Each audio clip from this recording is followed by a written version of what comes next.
All right, we've returned once again, but for the last time. Pantheon, this experiment, this arc, this run, we're coming to an end. This is our last session here of this 3-month Pantheon. We have the greatest hits returning. Lauren, unfortunately, won't be with us, but we have an energetically bouncing Enma. We have Khonshu with us. We have Oz returned from obscurity. We have, no, not Pluto.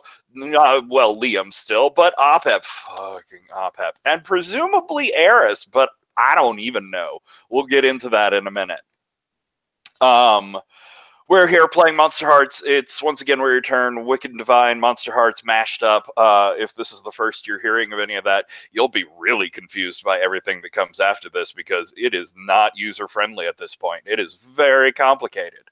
But we had last time the return of Tier, oddly, even though we'd never had a Tier, but we definitely had a Tier. There was out of time and out of world and out of sync side dimensional tears coming in, and it caused tears. And oh god, what is happening? Why are you doing this to me, Barry? You're getting in my brain. I was just on a ramble, and then I started making puns, and they're bad puns, and now I feel bad about myself. Now I'm just stuck in this loop. Anyways, Lauren came in, brought Tyr out of nowhere, out of everywhere, and there was amazing Tyr and Opep romance, which, you know, was sort of awkward because, like, 5 minutes earlier had been amazing Khonshu and Opep romance. And if we do, in fact, have a returning Eris, you know, there was the amazing and fated Eris and, well, not Opep, Pluto. Liam? It's all messed up at this point, romance. Oh. Sarah is determined to return more times than all of us combined. Welcome back.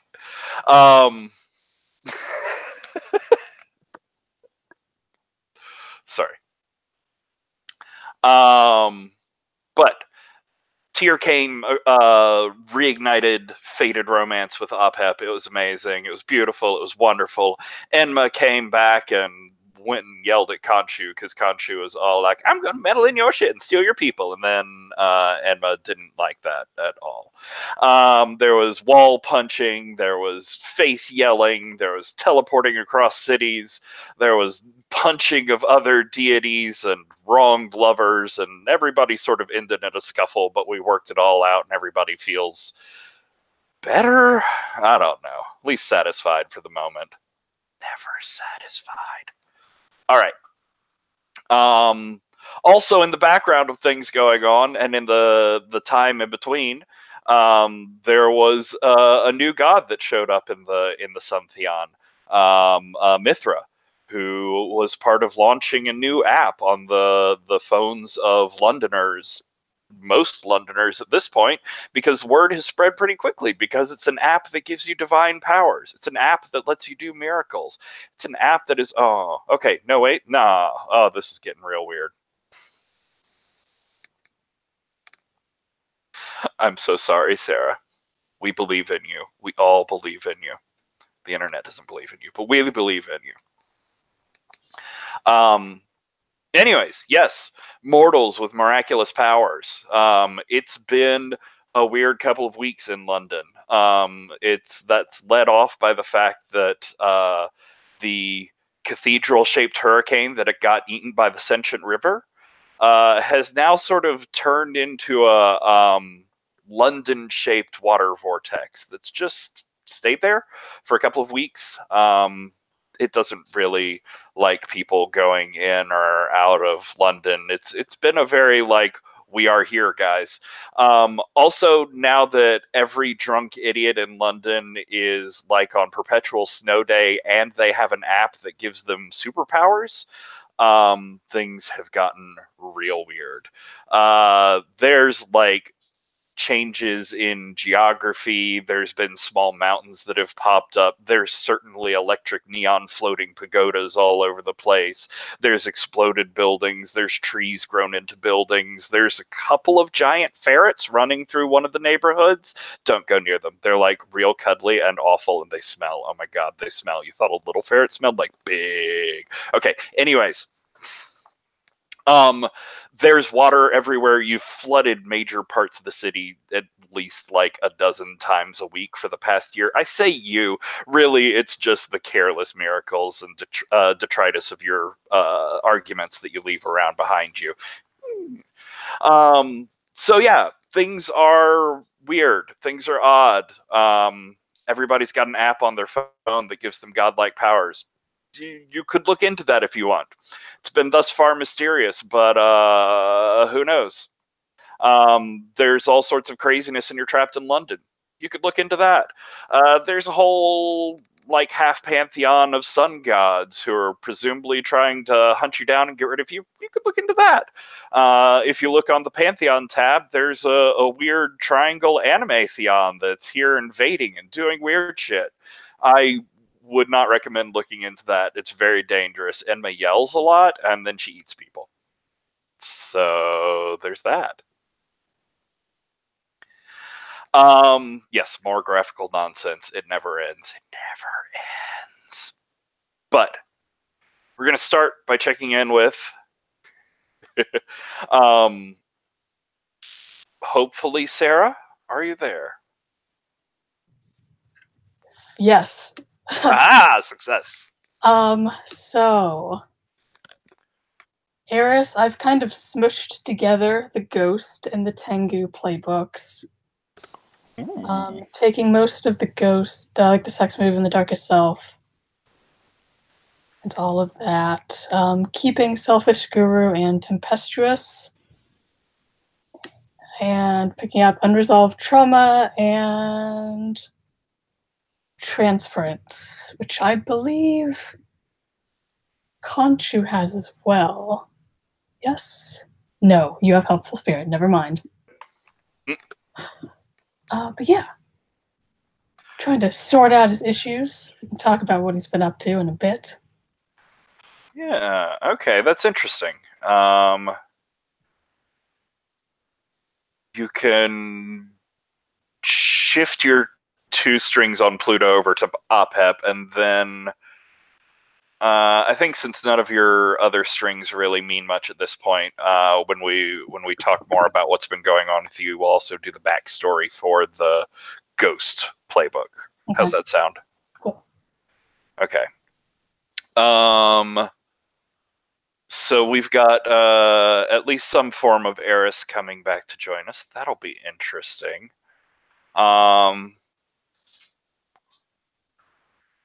And David, we haven't seen Oz in a little bit. What's Oz been up to? What are you interested in now? Oh, fuck. I think the last time we saw Oz told, God, who was it even? It's Apollo, Janus. Yeah, I remember I told someone to kill Father Richards.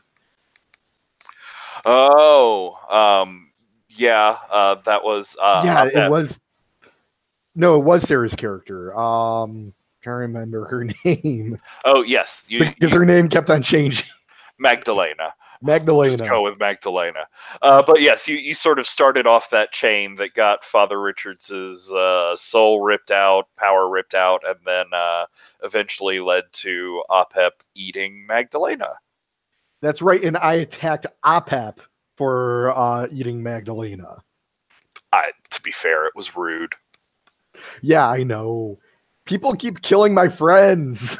It is an unfortunate trend. I'm very sorry. I shouldn't be laughing like this. It's just a little funny. So what the fuck has been up to since then? So there's Ra and the fronts of the Sun Theon, who's out there. She's saying that she wants to form a pantheon of 12 and she'll kill off any extras. But she'll take converts. There's the Enma has been getting a little killy recently. Magdalena came back and then was put down again, sort of taken care of. I think I know exactly what Oz has been doing because he's in his darkest self right now. Excited. I think he's been in hiding, going super active on social media, telling the world that they don't need the gods and they should just and that basically we are just terrible people and we should all be exiled. Interesting. Okay. I think that might be interesting as a performance. Sure.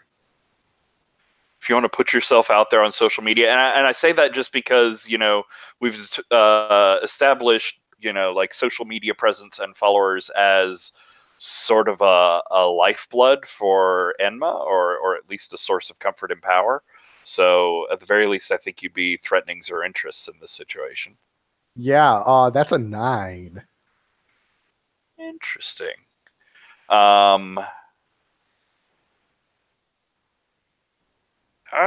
Pages. Let's see. So I nominate one fellow player to choose and describe one of the following, and I also gain a string on somebody. Yeah. So start with your audience. How do you think people are changed by your performance here? I'm trying to make them like disinterested in gods. So yeah, I think they're going to be like, God, these are just a bunch of idiots with way too much power.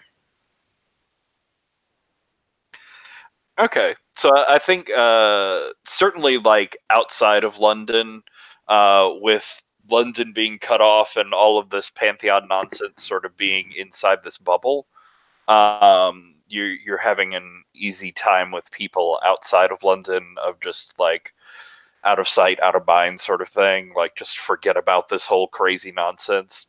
Forget about the nonstop tornado cane that's, you know, crossing off a major city from the rest of the world. Whatever, it's fine. It works. It's magic. That's cool. I think I'm going to take the string for the success on OPEP because I don't have any strings on OPEP. Interesting. I- Yeah, how do you think this is affecting OPEP? Oh, I totally think I'm singling him out for being like just an example of a destructive asshole who doesn't deserve, who, you know, basically is completely irresponsible with his power. Nice. Was someone else saying something? This is just overlapping in a really interesting way in what I was sort of planning for Eris's sabbatical. Okay, well, why don't you talk, and maybe you and David can make some evil twisted plans together. Yes. And then the player who I think makes the decisions has to be Alex because, you know, I'm totally trampling all over Enma's domain here. All right. Alex, take a look at the give a performance options there and consider how one of those might go off with Oz's social media campaign. But in the meantime, Sarah, talk to us about Eris's summer vacation. So I think what he's been doing is like he definitely left London and went elsewhere, but he's basically just been helping people and like being, but like very, very on the down low, like going into hospitals, that kinds of thing, and So trying to be. you've been keeping the godliness, like you've been doing God things. Yes. But I think because of the direction this is going and how just not Eris like this is, he's kind of been pushing it down and sort of not rejecting it, but using it for very different purposes than it was meant to be used for him and for Eris. Interesting. So when you say you've been going into like hospitals with people, have you been like miracle type healing people? I think so. I think Eris could be convinced that this was a good thing to do because dead people are the least chaotic things in the world.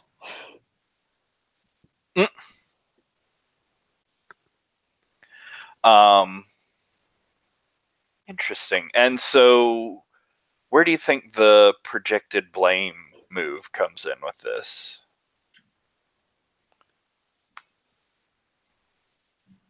Fault for my suffering. Interesting. Well, there was a lot of things that happened when he was with the Suntheon. And so I'm kind of like, he did die there. Mm-hmm. Oh, bother.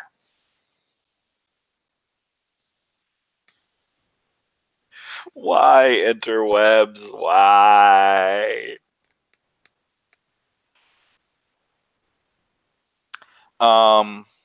This is just a very dramatic pause. Sorry, I'm back. Oh, hey. What did you hear last? I'm trying to remember now.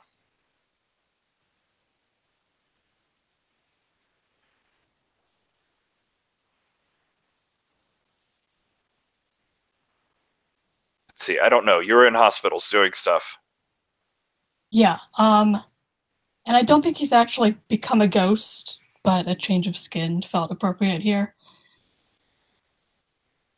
Oh, we're talking about the trauma of dying and everything that had happened to you, and so the transference, is that like a sort of post-traumatic reaction, a situation where you fall back into the original trauma, and whoever's near takes on the parts?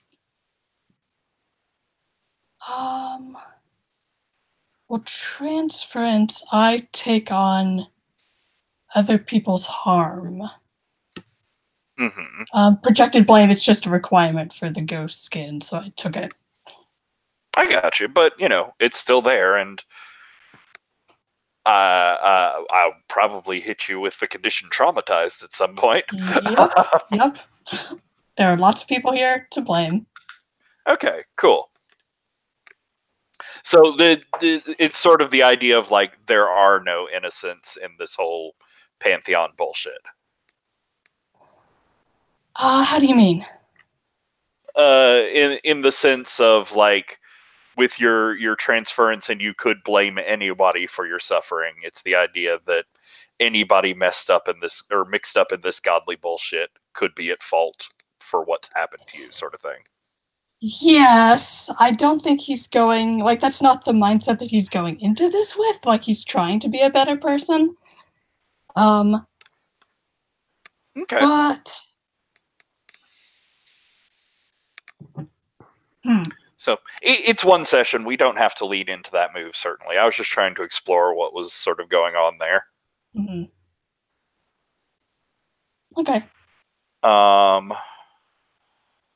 Anyways, you're thinking that could intersect interestingly with what Oz was doing. How do you think? Well, if he's sort of rejecting the pantheon outside of London very publicly, I think out of everyone, Oz is probably the person that Eris would be most willing at this point to reach out to. Interesting. So, and we've both been gone for a bit, so I wonder if we have interacted.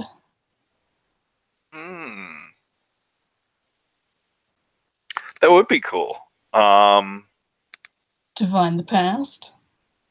Yeah, let's finish this performance real quick, and then I think we can swing back into seeing how this his social media campaign got the two of you together. Cool. So, Alex, you had a choice to make. I did. I mean, if you go on social media and you say, we're all terrible people and somebody should get rid of us, like, of course, people are going to say, yeah, you're terrible people and we should get rid of you. And these people also have superpowers now, so they can fight gods. I feel like the only real answer is the crowd goes wild and people get hurt, namely the performer. Oh, wow. So you think this actually turns Londoners on Oz? Yeah. Take the whole pantheon, really. Londoners with neon swords and light armor and weird magic powers and miracles and bullshit. Yeah. I think that makes sense. Oh, that's horrible.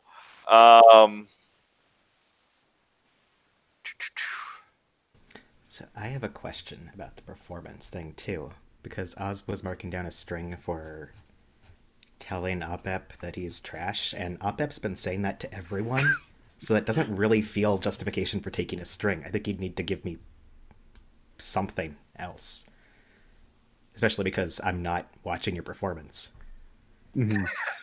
You're not on Twitter right now. I mean, I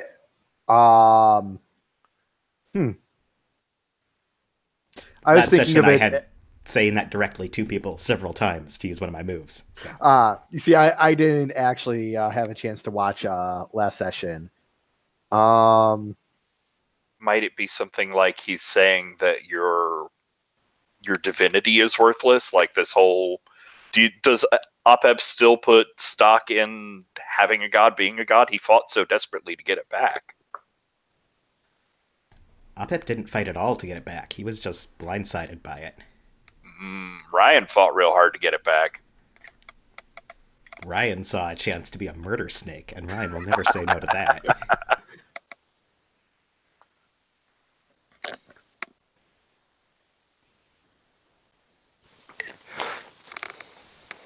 I mean, does Opep care about like the public opinion of him and like people like knowing that he murdered someone who was like trying to repent? I don't think he's ever cared about public opinion of him. He started the session by basically flipping off a reporter. So, the series. Okay, so well... That's why I'm saying I think you need to push a bit harder if you want to pull a string here. Well, then what do you think, what are the sort of areas that would get to Opep? Like, what does he really care about? What is he unsure about?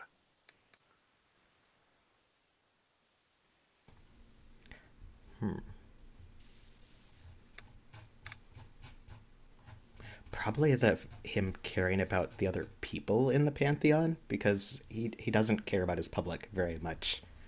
I don't know if Opep even has a public.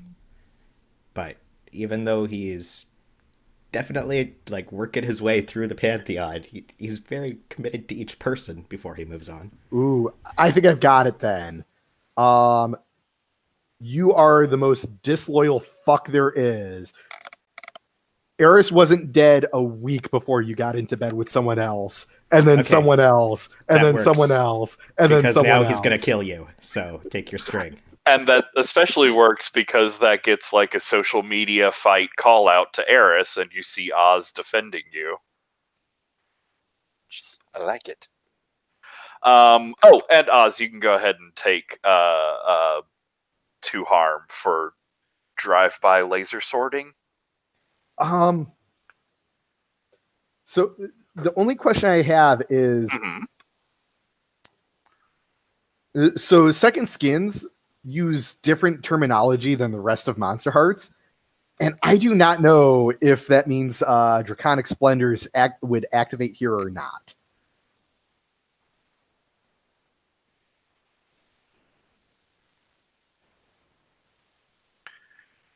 Like, does this count as a reaction? I don't know.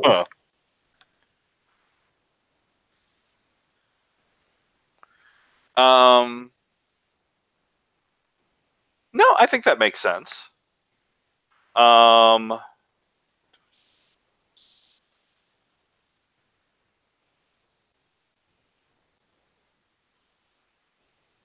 So, Alex, you were making the choice on the performance there. Harm isn't getting through to Oz. He's still an immortal undead god. But I think, like, can you think of a condition that represents the public turning on him like this here in London?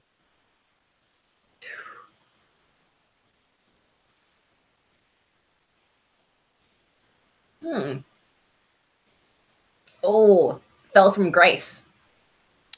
Yeah. Nice. I think that counts as unpopular as well. Like, the way Draconic Splendor works is if I have a condition that would make me unpopular, it's no longer in effect. Nice. So they maybe, don't like, hurt you, but they get through your armor. Yeah, so now I'm vulnerable now. Interesting. Cool. I like that. I mean, what? Where? Okay. Divine the Past. We're doing a Divine the Past. So we have a good groundwork for why Eris would reach out to Oz. So how do you do that? Do you do it on social media? Do you call him? Do you show up? Oh no, I think I show up because social media is traceable. Oh god, so Oz doesn't hang out in his theater because he's gone into hiding. Oh fuck, where the Oh, would I have to go into London? Oh no. When did this happen? Before or after the hurricane? The hurricane, I think, happened at the same time Oz kind of went off the deep end. Yeah. Okay. But we're gods, so, hurricane... Where have you been spending your time since then? Oh, fuck. Tower of London, absolutely. Okay. Like, Oz is 100% serious. We deserve to be locked up somewhere, so he goes to the most iconic place to lock someone up in London. Okay, in that case, then, you receive a letter via Raven. Yes!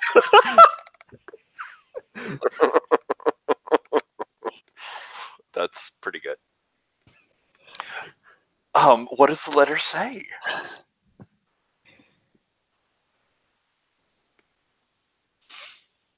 I've heard what you've been saying. Can we meet? And like it gives some location in like Mongolia or something ridiculous. Who's it signed by? Yeah, he'd put his name. But Patrick, not Eris. Oh fuck. So I know that this is an imposter, but I can't let this shit slide. So yes, I would go. Nice. And actually, so I think Oz shows up not wearing a shirt, wearing just jeans and actually Eris's bloody gloves from when he thought that Father Richards goes, because he's showing up ready for a fight. Okay, well that's going to trigger unresolved trauma straight off.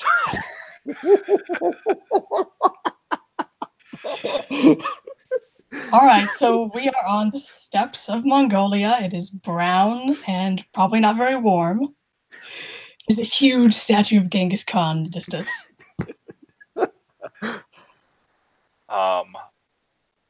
So yeah, you've got the traumatized condition. I think you've still got the murderer condition, but I think you can clear needs to chill.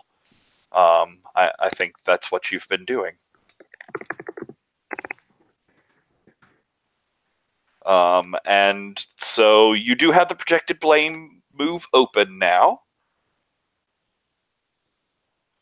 Okay.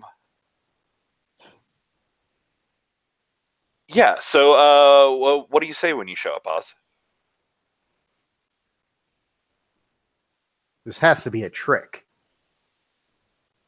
And I think like there's literal tears streaming from his eyes as he says this. And it is Eris, sort of.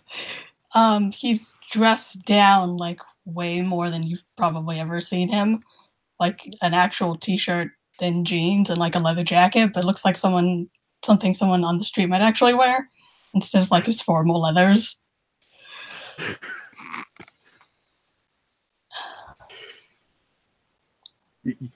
You can't be real. This has to be another Scythian imposter.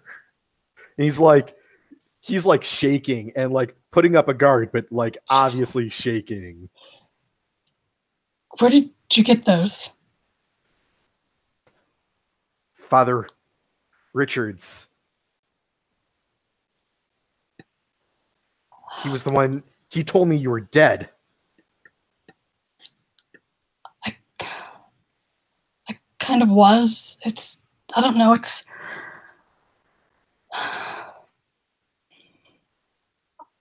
I heard about the cathedral in Syria and Huitzilopochtli too. Yeah, Oz just breaks down crying uncontrollably, goes in for a big hug. All right, what's the stat for sad cry? Dark? That's okay. We'll go with dark. Why don't you roll divine the past with dark, Sarah?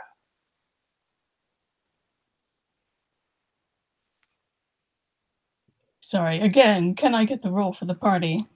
Oh, sure, sorry. I Someone never have that? have it handy.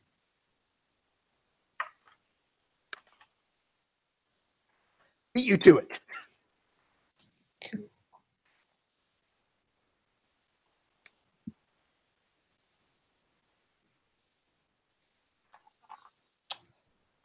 That is a 6, but I think I have a much better dark stat now. I do. +2 is 8. All right, so appropriately on a 7 to 9, it's hard to say who comes out on top, and both of you are going to get to make a choice from the divine the past move on each other. So while you consider what you're going to be asking of each other, I think we're going to swing around to Khonshu. Nope, too many. There we go. Here we are. I can see you. You're here. Lovely. It's wonderful. Hello, all of you. So Khonshu,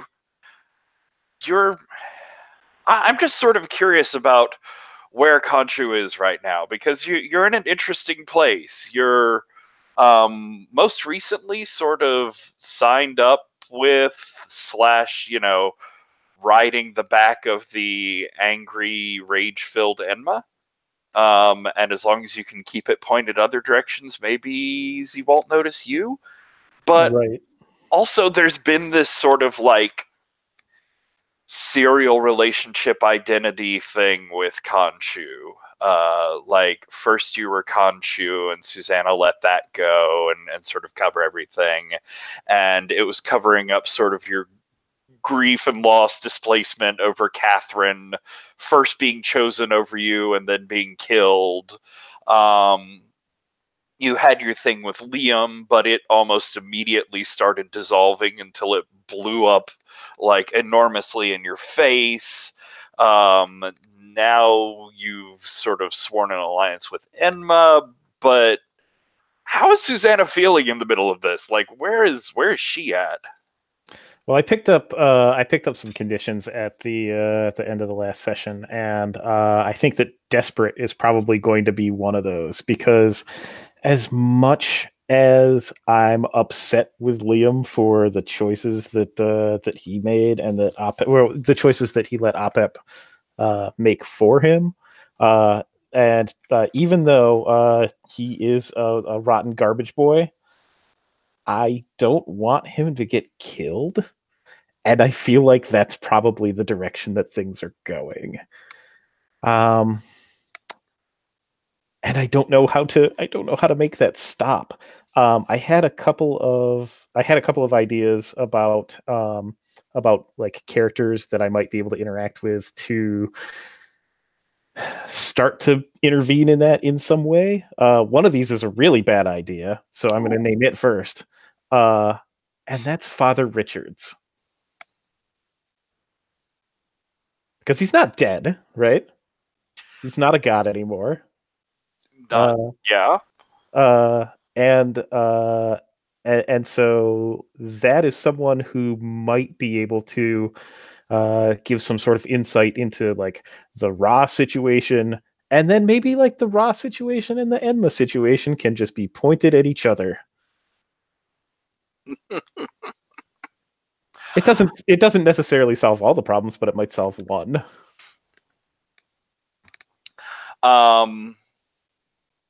So I could see, if you wanted to go that route, I could see like trying to use moves to pick up strings on Father Richards in some way and tempt him, or you could go to Father Richards and do something like a gaze into the abyss by using your magic to get something out of him. Sure. I was looking at the options to try and get strings, and I don't know that I love them necessarily. I don't know if Father Richards has any strings on me. Shut someone down would be a possibility to get one of those. I don't think Father Richards has any strings on any of you at this point. That's fair. So that was one idea. The other idea that I had was some sort of connection with Eris, because Eris was also attached to this poor garbage boy at one point, and might be able to help stop Edma. Apparently created the circumstances for, but I also don't know whether Eris is actually like. I mean, the whole secrecy thing around like sending a raven to Tower of London. I don't know if I don't know if I can square that circle.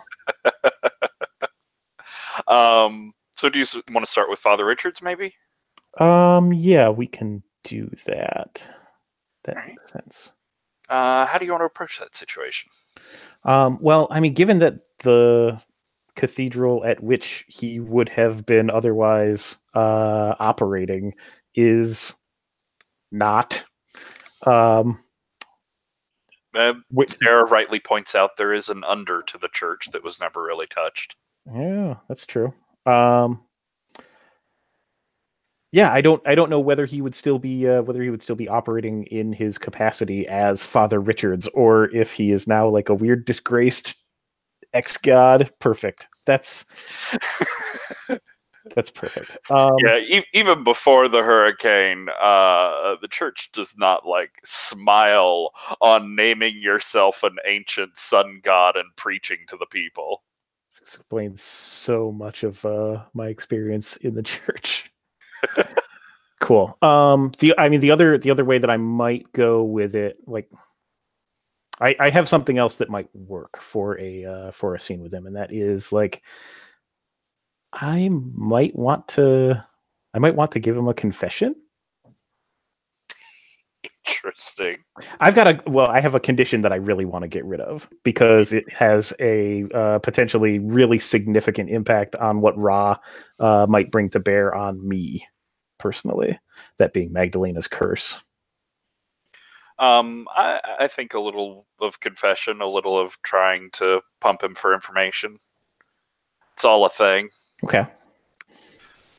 So yeah, where do you think you find him? You think he's under the church remains, ruins? I like this. I like the symbolism of that. That he's really buried himself in what he has left of his faith. That would work. All right.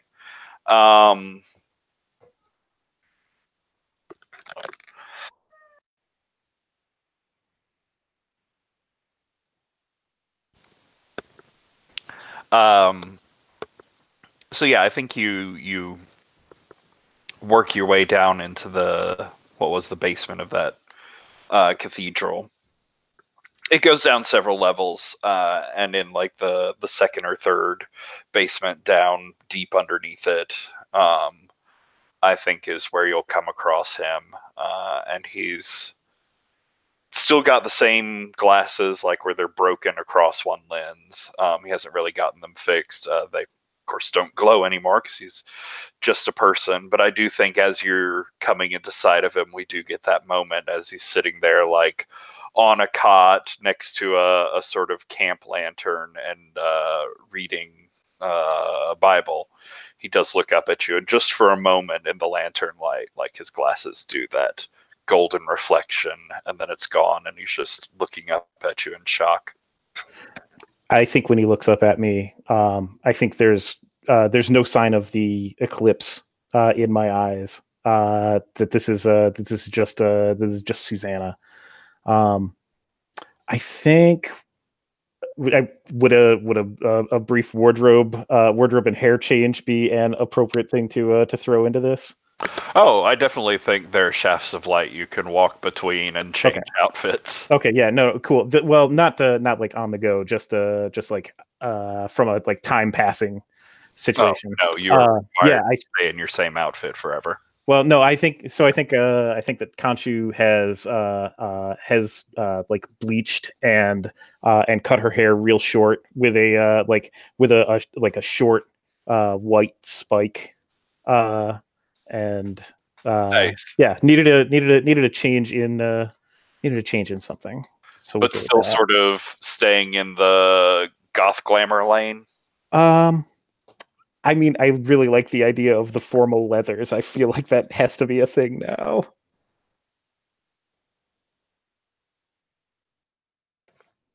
Nice. So what do you say as you come up to him? I think I'll address him as. Oh, I missed something good. I'll address him as father, and I'll walk up toward him. And you said he's like sitting on a cot, and yeah, he actually sort of flinches as you move towards him. He says, "I have nothing left to give you." And what I'll do is I'll kneel down and tell him, Father, it's been how long have we been gods at this point? It's been at least a year since you joined on, I think. Yeah, no, I'll just start saying, Father, it's been 12 months, 3 weeks, and 2 days since my last confession. And I want to see what he does. I think there's just like 2 full repeat panels of silence, like no motion, nothing. And he says,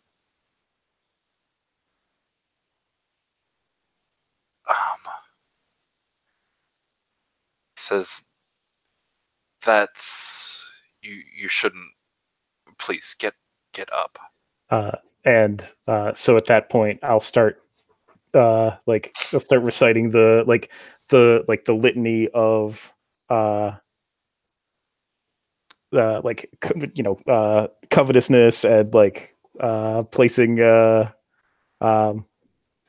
I've clearly violated some key precepts of a Christian faith. I guess I'm gonna lay them out there because they're definitely true at this point. But I'm what I'm really most concerned about communicating to him is I've turned people to hurt people who I love. Interesting. So, he's obviously really uncomfortable with that. Like he keeps trying to get you to break the formalized language. He doesn't like you referring to him as Father Richards. If you do, he says, please, down here, no gods new or old. Neither of us is worthy of that sort of attention. Not anymore. And I think you'll sort of get the sense over this conversation. He has a condition. I think broken. I thought that you were trying to. Make me keep my cool. That's a much better circumstance. No, not yet, at least. Okay. But you were looking for ways to get strings on him. Sure. And you do have that ghosty move. I think it's ghosty move or whatever. I do. So yeah, if I help him clear a condition, I can get a string on him. Yeah. Is that correct? So yeah, when you help someone resolve a condition, you get a string on them. So think about that. Consider how that would go, and we will come back on that. Okay. Is the confession itself enough to share my pain? Oh yeah, definitely. Okay. it's not enough to help him with his condition yet. But yeah, if you wanna Well, if start there, yeah, if I might resolve it as a function of the share your pain. nice. Now I have -1 forward against Father Richards specifically, but I have a general +1 forward for this. You want to burn those both at once? Yep. So Okay. this will just be at dark, which is currently -1.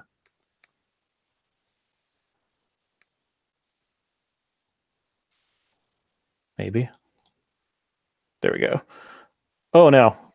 My dice. They keep making new numbers. So that'll just be a 6 then. Nice. Cool. I will consider how that will go. But go ahead and mark your XP. Good news. Got it. So Opep, you have a new old boyfriend. You have a brand new ex. That's always fun. You're trapped in a city of crazy people. Oz is being a dick to you on Twitter. How you feeling?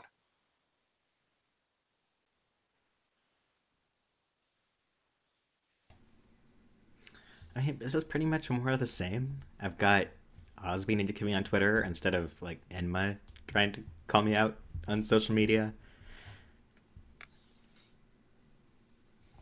The relationship thing is super complicated, obviously. There's layers there. Enma's still calling me out on Twitter, apparently. It's reassuring to know that I have not escaped Enma's wrath. Oh yeah, And Khonshu just new flipped out layers. and like attacked me last time, so Yeah, for no reason. It was like wild. maybe she got it out of her system. That's all I can say. Great, wonderful. What do your conditions look like right now? Ashamed, adoring fan, overly emotional, and lost cause. Although I think that my actions last time might have wiped ashamed and adoring fan. Because I got some serious pep talks about the stop beating yourself up. Yeah, I definitely think you moved past ashamed because I don't know. There's something Opep and Tyr just sort of click, and I felt like there was a change in like Liam's comfort level last time. What about the adoring fan? Was given to me by Enma and then leveraged by Khonshu, and last time I told them to both go away because I'm a murder snake now. Works instead for of doing me. what they wanted. And then let them beat me up, you know. It's okay.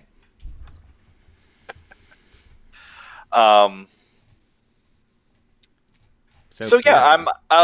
What is Liam interested in at this point? Is it like the fucked up social shit? Is there someone that you want to try and work things out with? Is it the mysteries, the fight against the Suntheon? Just like intense makeout sessions with Tyr? Like, what's your big interest here? I mean, there's probably some makeouts, but those are not the main point. Because I gotta figure out some resolution to this whole Suntheon thing, because Ra is trying to murder everybody, and I'm not super into that. Okay, well let's hit on some hooks that have been like gone dormant, gathered up some dust there. Pluto was the adult of this pantheon, and I haven't felt exactly the same impulses from Apep, but well, Khonshu took over, but then she had like acute adulting failure, so maybe I need to pick up the mantle again. So yeah, are you starting to feel some of that like responsibility of, well, no one else is stepping forward to fix this bullshit? Yeah, I think it is pretty much I get the impulse to just beat me up. I mean, Barry! Fair. And yeah, Barry is making terrible puns in the chat, and I hate him for it. I love you, Barry. I hate it. Oh no, now Alex is in on it too. Fuck you both. So yeah, I lost my train of thought. Pluto would have gone about adulting by like going around and convincing everybody that they're being childish and trying to get them in line. Oh, Is true, that yeah. how OPEP would do it?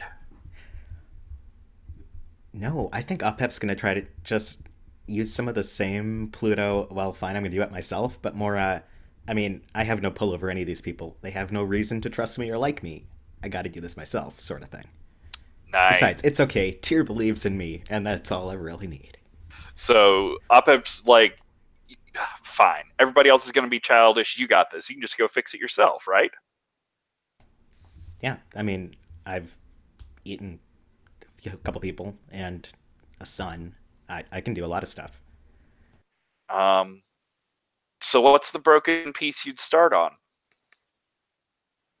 Talked about eating people. There's certainly some Theon members going around. There's, secret machinations to be uncovered, Ra's to be confronted, ancient rituals to be found. What do you think? I think I do need to just have a sit down with Ra, because, I mean, we are diametrically opposed forces.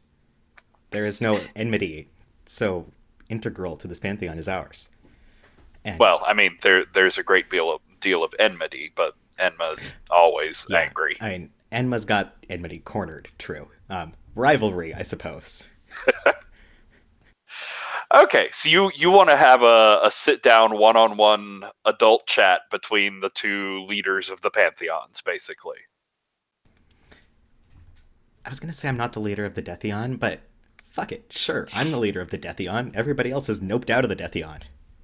I mean, I think Khonshu threw in her lot with the Animatheon, so... Yeah, you got rid of your ashamed, like, you're just out there being you now. And if that's in charge, well, no one else is stepping up to do it. Fewer and fewer people are even associating with your pantheon. So, Yeah, pretty soon it's going to be just me, and then I'll definitely be in charge. So do you track down Ra, or do you try and call Ra to you?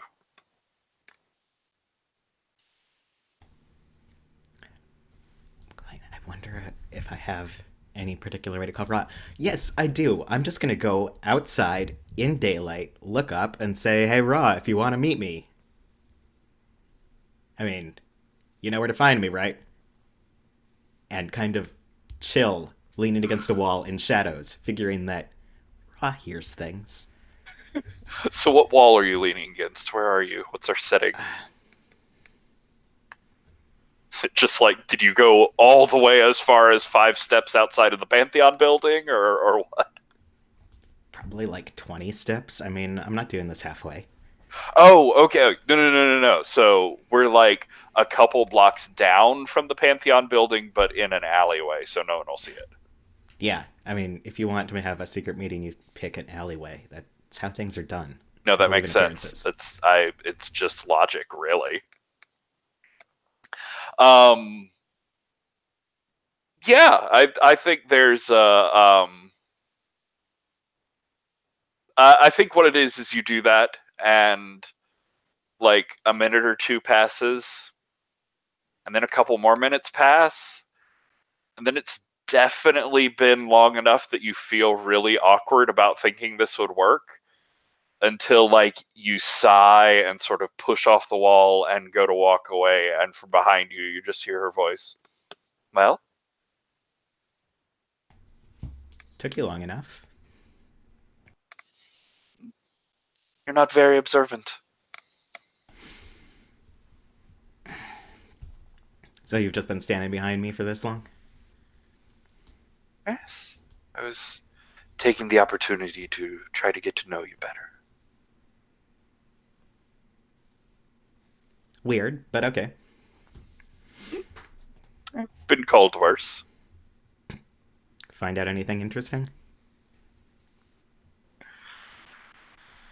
Many things. You are different. You're calmer.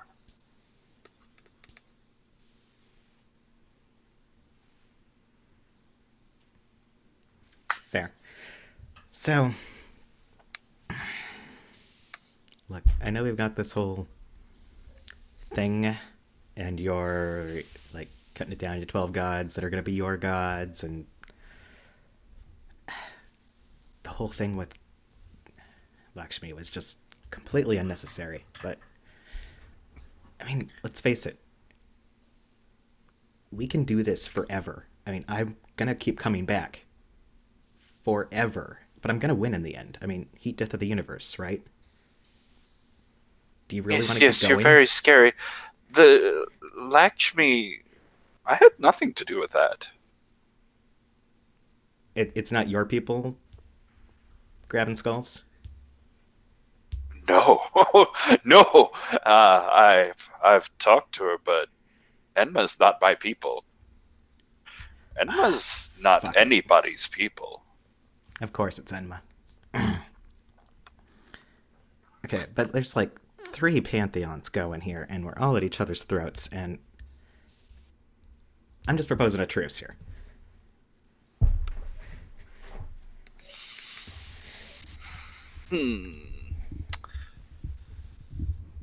Let's see. You do? Oh my god, you do actually have a string on her, don't you?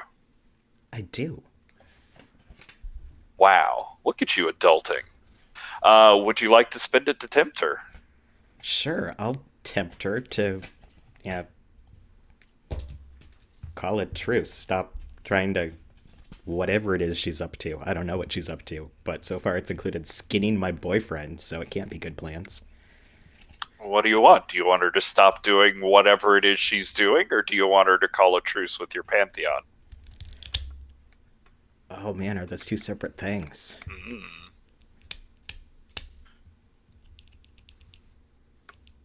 I want her to call truce with me, specifically. Because I don't even know who's in my pantheon anymore. Nice. Maybe you and Tyr? Oh, sure. I mean, Tyr's obvious. I didn't think I had to mention that. Well, let's see. Before the ending of tonight's tragedy, do you think to call out Tyr in this? Well, I mean, if it's with me, then you go messing with Tyr, then, murder's gotta happen. It seems like anyone rational would think that, you get a certain zone of safety. Yeah, I mean, certain just reasonable things go unsaid by nature, right? Yeah. Yeah. Like, That I'm not makes going to go sense. after Ra's people. Assuming Alright. Ra agrees to this. So with an NPC, I tell you what it would take to get them to agree.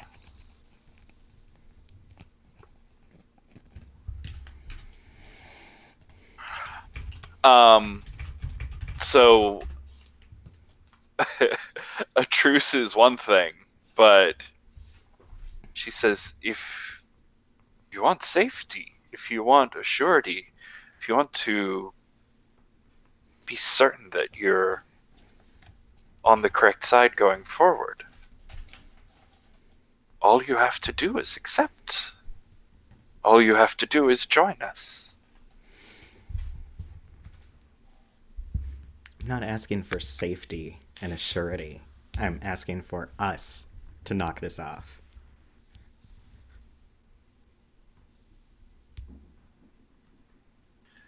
That is what a truce is. I think you're confusing truce and surrender. I think you're confusing choice with what you're in the middle of.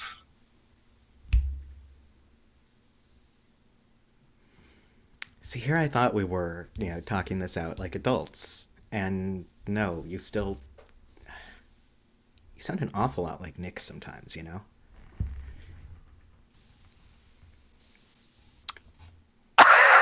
I think that might actually be enough for a shutdown there.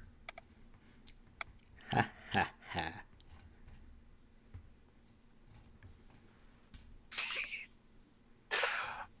Just so you all on the internet know, the side chat is the worst. They're all the worst. They're terrible people. It's nonstop puns. I hate it so much. I mean, it's awesome, but I hate it. And I bit my tongue against Raw before. Oh no, I used that +1, I think. But whatever. Yes. That's 9 to shutting down. Did you use that before? I think I might have in that original rooftop conversation, although maybe I didn't. No, because you No, I don't held it think I through said that anything. conversation. Okay, so that's I a don't 10 know if then. you've talked to her again. Yeah. So on a 10, use something something choices something. Yeah, that's my favorite flavor text. Choose one from below.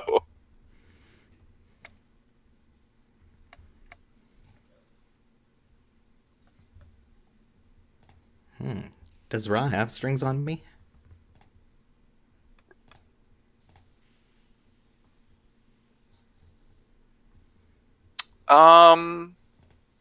No, because you died / fell out of the pantheon, and she's really only had one major interaction with you since. That was on the rooftop. You stayed quiet, and that was with Conchu then. So Sure. no, I don't think so. So I'm taking an extra one then.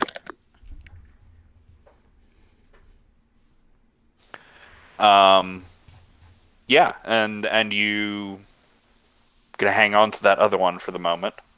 For a moment, I might spend it in a sec, depending upon what happens. I meant that other offer is out there on the table, but not fully made, so you didn't end up spending that string. Yeah, I did not accept Ra's terms. Yet. Um,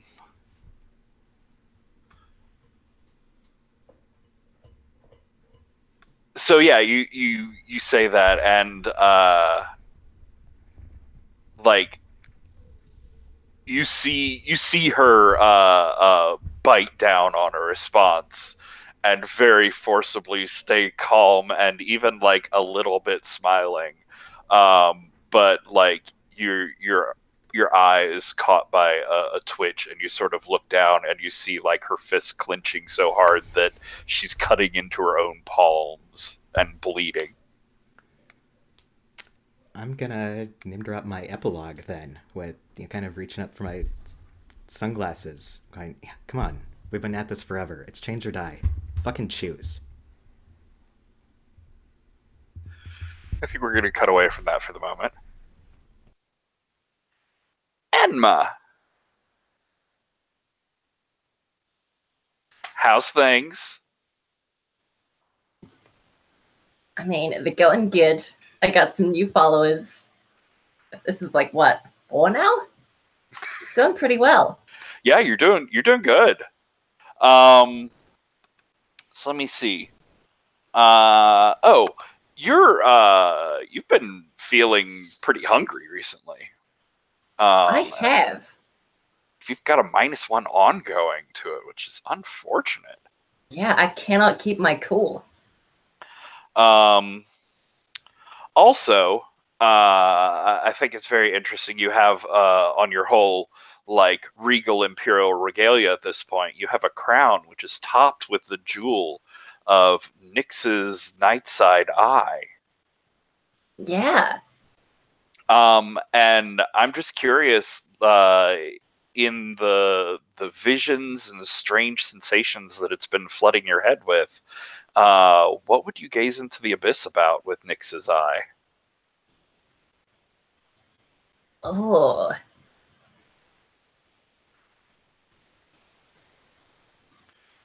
What question would you have for the spirit and or power of Nyx?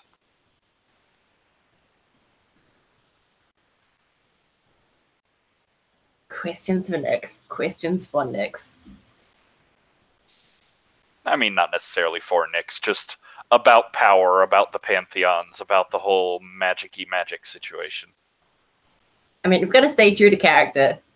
You know, do what Enma would do. And that is ask Nyx how I can gain Nyx's powers.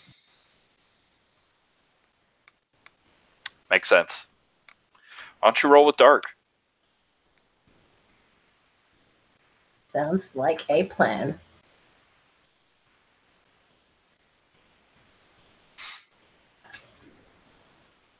That is a 5.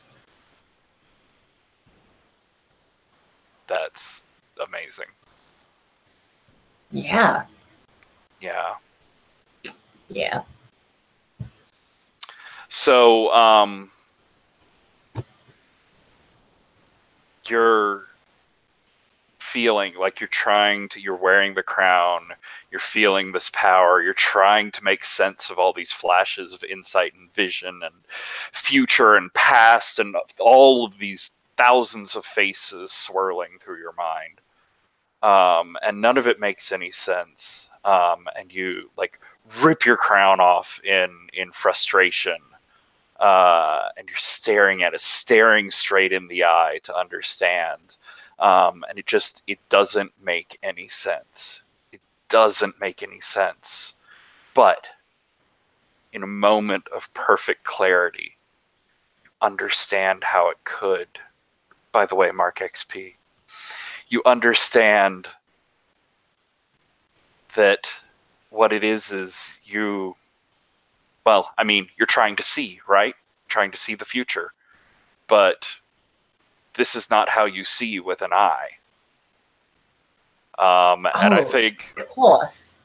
there's a like cutaway panel with your hand going up to your face and coming back bloody, and then the other one goes up with the orb and comes back. And I think our shot pulling back up on Enma's face, tears of blood running down one side, is that orb in your eye socket there. And just to add on to it, I think Nice. Emma pulls on like a shimmering golden eye patch embedded with jewels over Emma's original eye as well. So it's just Nyx's eye staring out.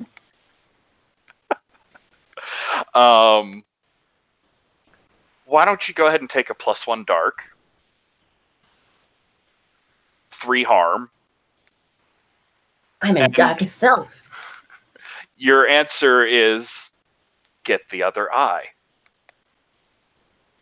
You're halfway there, buddy. Nice. So, everything seems to be coming up, Enma. Why don't you read off that darkest self? This is my vampire one. Everyone is your pawn, your plaything. You hurt them and make them vulnerable for sport, like a cat does with a mouse. Maybe you'll even drain them dry, but you'll certainly take your time first. Escape your darker self when you're put in your rightful place by someone more powerful than you. So never. So, you are hungry, dark, and filled with Nyx's power. I think this is going well. This is going really well. No, this is like amazing, you guys.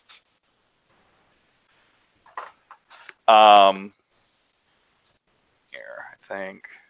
I didn't time things right. Now I look awkward and terrible, like I don't know what I'm doing. But we're gonna take a break. I have a song, and then other people can put up other things.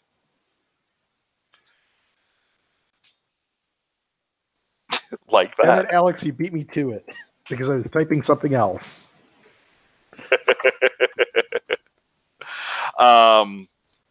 And my song, I guess, would be dedicated to Oz, but also all of you.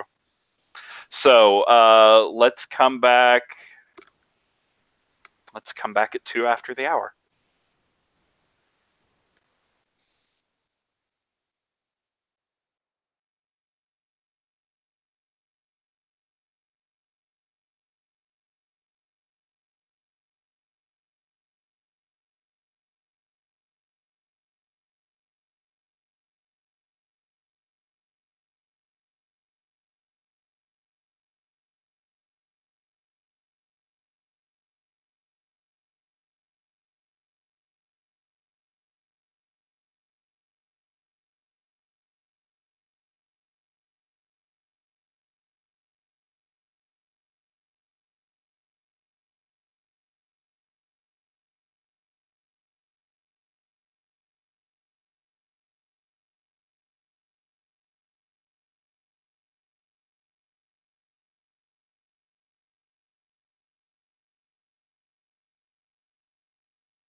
Love it. We've had a mask upgrade.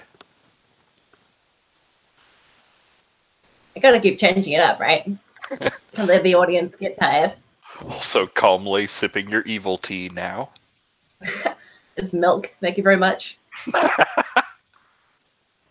we'll be No. blood later. Now her bones will be impenetrable. Enmity. Oh, God. Oh, no. Oh, it's all downhill from here, guys. All right.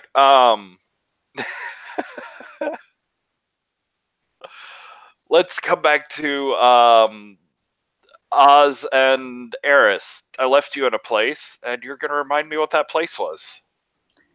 Hugging and crying, if I recall. Oh, yeah. Everybody's making a choice. Yeah, we had choices to make. I know what I'm going to choose. Go for it. The questions option. And yes. All right. What are you going to ask?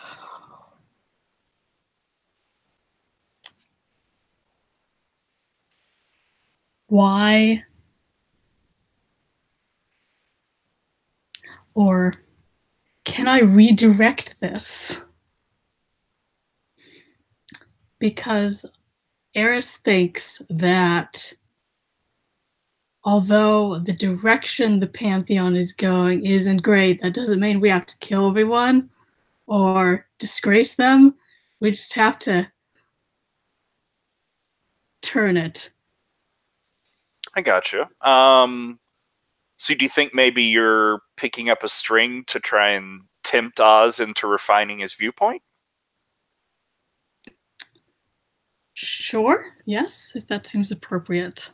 Or the other way is you could use the question to ask, what could you do or how could you change this things to make him believe that? Yeah, I think you're right, though. A string seems the better option. Okay. So take a string. So he went on a social media campaign of turn away from the gods, all of this nonsense. You shouldn't even be paying attention to us. We're terrible. It's all false. So essentially, that is all true, but we can be better. Okay, so you want to try and convince him that the pantheons are shit, but that doesn't mean the recurrence is useless. That doesn't mean that you can't do something good with your divinity if you choose to. Yes. Okay. So consider whether you'd accept that, David, and what would your choice back the other way be? Do you actually love me, or are you just interested in using me? I actually like you. Yeah. So if we play that out in the scene, I get pulled out of my darkest self. Because that's what my darkest self is. I'm testing people to see if they actually care about me. Okay, so yeah, tearful hugs instead of just tears. Aw, that's sweet. Yeah, would you have your coming out of your darkest self, especially? Do you think Eris's words would change your worldview? Means Oz is normally very optimistic. Yeah, no, I think he can be easily swayed to think that they could do good, because that's what Oz was trying to do. He was just to the point where, he felt like getting close to him just got his friends killed, and the only people who stuck around were people who wanted to basically use him. So yeah, if you are genuinely happy to see him, I think that actually makes it very receptive to a more optimistic point of view. Okay. Yeah, because I mean, the scenes that Eris and Oz have had together have been the most just friendly and good, I think. Nice. Well, maybe not good. but What is- friendly. Oz is terrible. Let's be honest. So Eris, spin that string, and Oz, you can pick up an XP. And Hey. do we also get experience points for having a Yes, divine yes. capacity with each other? Okay, so that gets me an advancement, and I'm going to spend it on the growing up move, intervene in an act of violence, which I've placed directly below tempestuous. Add 1 to any roll to escalate a situation to violence. Okay, well, at least both lanes are still open. And you actually get, when you do that level up, you get 2 of the growing up moves. So you can choose another one to go along with that. But we see where your sort of main focus is, and I think that's super cool. No one's chosen that one yet. I also level up, Ooh. but rather than continuing to grow up, I am going to start being demanding and bring me the princess. Why don't you read that one off? You speak and people listen. Make a reasonable request for an item or someone's attention, and you get it by the next scene at the latest. So, is there something that you'd like to make a reasonable request for before we transition this scene?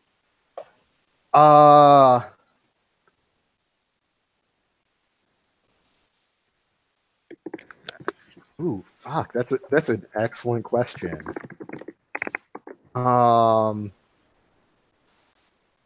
You know who we haven't seen together? Eris and Khonshu or Eris and Oz. So maybe Oz thinks that Khonshu might be receptive to like this optimistic, hey, let's, rather than being egotistical war shit, bullshit, sleep with people and being in destructive relationships, let's see if Khonshu's like, I might demand that Khonshu come speak with me to see if it's possible that she might agree that we could be better. Okay, so I was going to ask, since this, like, Divine the Past, obviously this was the past, so the two of you have this new united, like, we can save the Pantheon, we can make it all worth it in some way view. So does Khonshu sound like the first person the two of you would go talk to?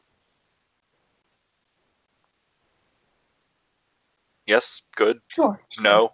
Bad? Definitely not Enma. It's the worst Yeah. idea ever. I think Enma's a bad idea. I think Opep's a bad idea. I think Ra's a bad idea. I really like the idea of going to Opep absolutely last. What I mean is, I think it'd be pretty easy to convince Apollo and Janice, but that's not as interesting as Khonshu. Okay. So, y'all be thinking about what you're going to be wearing for this lovely convincing scene and where it's going to take place and all the special effects. But first, we got to figure out what was going on with Khonshu and Father Richards, ex-Father Richards, just Mr. Richards. I have a wild idea. Okay. So, are we still going with the idea of the chat? I have two wild ideas. Am I roboting? Am I real bad right now? No, you sound fine. Okay. Internet. So first thing, I did miss something important when I was putting things together. I think I'd mentioned desperate, and that's why I went to Father Richards in the first place. So I do want to add that to my concept of myself to give myself +1 on that. That would turn the 6 that I rolled into a 7, which is a good thing. And I think that makes sense. I think you're making this. Basically, you've approached him as Father Richards and discovered that that's not how he's viewing himself right now, and it's painful for you to approach him that way. So you start giving this very formalized confession, and like you can tell he's on the verge of throwing a fit and just like trying to throw you out. So how do you show him how desperate you are? Can I throw out my other wild idea first? No, definitely not. Yeah, what's up? I know that Eris and Father Richards had some other unresolved stuff, and so boy, howdy. So that sure might be like an entree into the Khonshu, like into the recruitment thing. Just throwing that out there. So, in what way? In either like pre or post this scene, would they potentially like, well, No, would no, they, no. would they, I would they got potentially it. have done something with Father Richards that would turn this in a good direction for what they're trying to get to, or might they learn something about me from Father Richards after this scene? Something. Anyway, wild idea. So desperation. Let's talk about desperation. This is not the first time that I've begged for something. As you'll note from my initial incarnation, and I think that the way that I try to connect with him about it is how, like, he has to have a deep understanding of what it means to choose something over the God that they're devoted to. And what I chose was like lashing out violently over the goodness of or over any other like good option. And as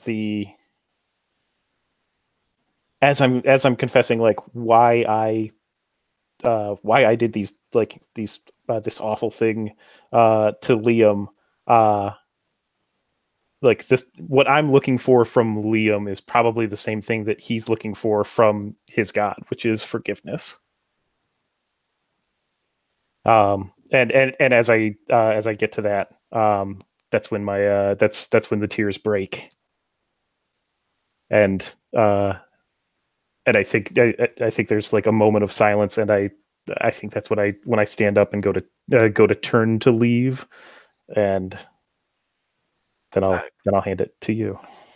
Yeah, you're turning to go, and you're like almost to the stairway to go up before you hear his voice. He says, "Child, wait, I don't even know your real name." It's Susanna. Did we give him a first name yet? Load. No. Matthew.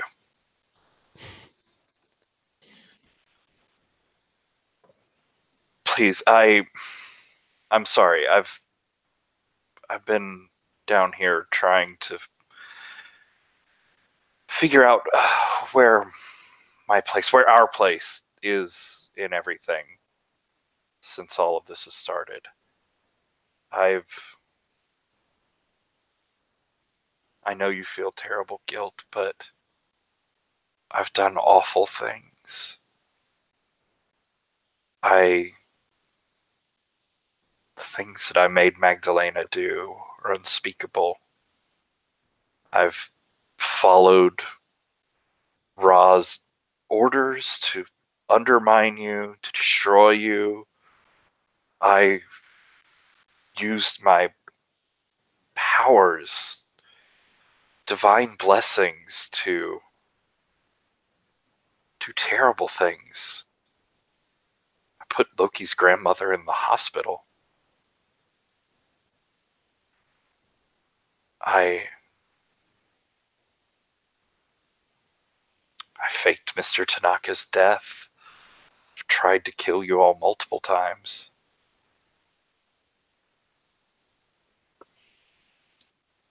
And if there's forgiveness for someone like you, doesn't that mean that there must be for me?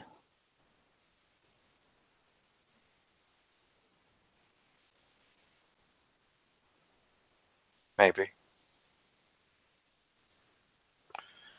And what was the original move that you were somethinging on? Share your pain.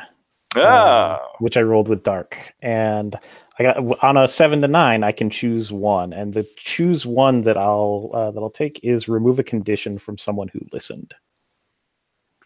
You take away his broken condition. Correct. And that moves us into helpful spirit. When you help someone resolve a condition, gain a string on them. Yep. And is there something that you'd like to ask of Father Richards right now?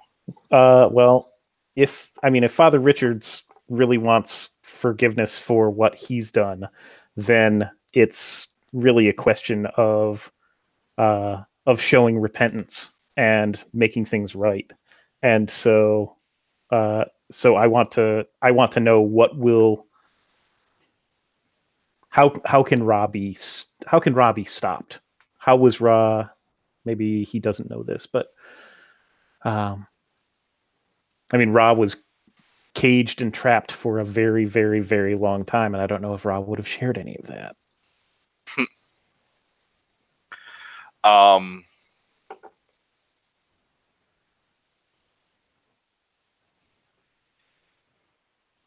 He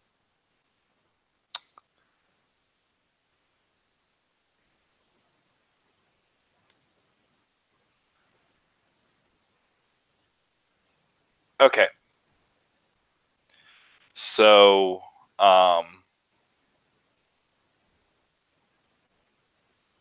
what he wants from you to share that, to tell you what he knows about Ra's secrets,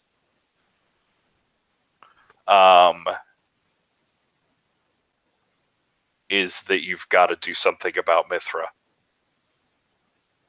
What do I have to do about Mithra? You have to stop this madness. This phone thing, the Mithraeum, it's, completely ignoring the chaos that it's caused London. Ra trapped them all in here together because she needed an experiment pool. Go take a look. Go ask the hospitals. This power doesn't come from nowhere. It's been pulling on the energy of everybody in London. It's been feeding off of them. The weak, the old, the sick, they've already been dying. And also, people can fly on glowing wings. They can punch each other across streets. This is just a test. I promise to do that.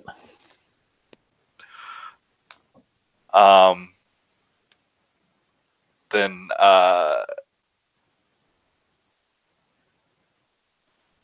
so what was he going to tell you about Ra? What was your initial question about Ra? Sorry. I guess the actionable thing would be how could we trap Ra again? Gotcha.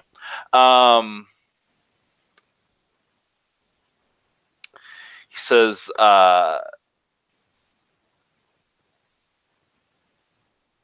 he's not entirely sure. He knows, well, he does know one way. And that's 12 skulls in a bonfire.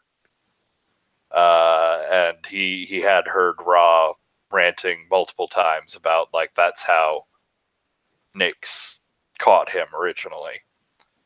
But that's not a path he would endorse or follow with you. But he does also say that the orb, Nyx's eye, he was obsessed with finding it. He was obsessed with gaining mastery over Nyx's power. If you could find both halves, if you had them, you could do anything, basically.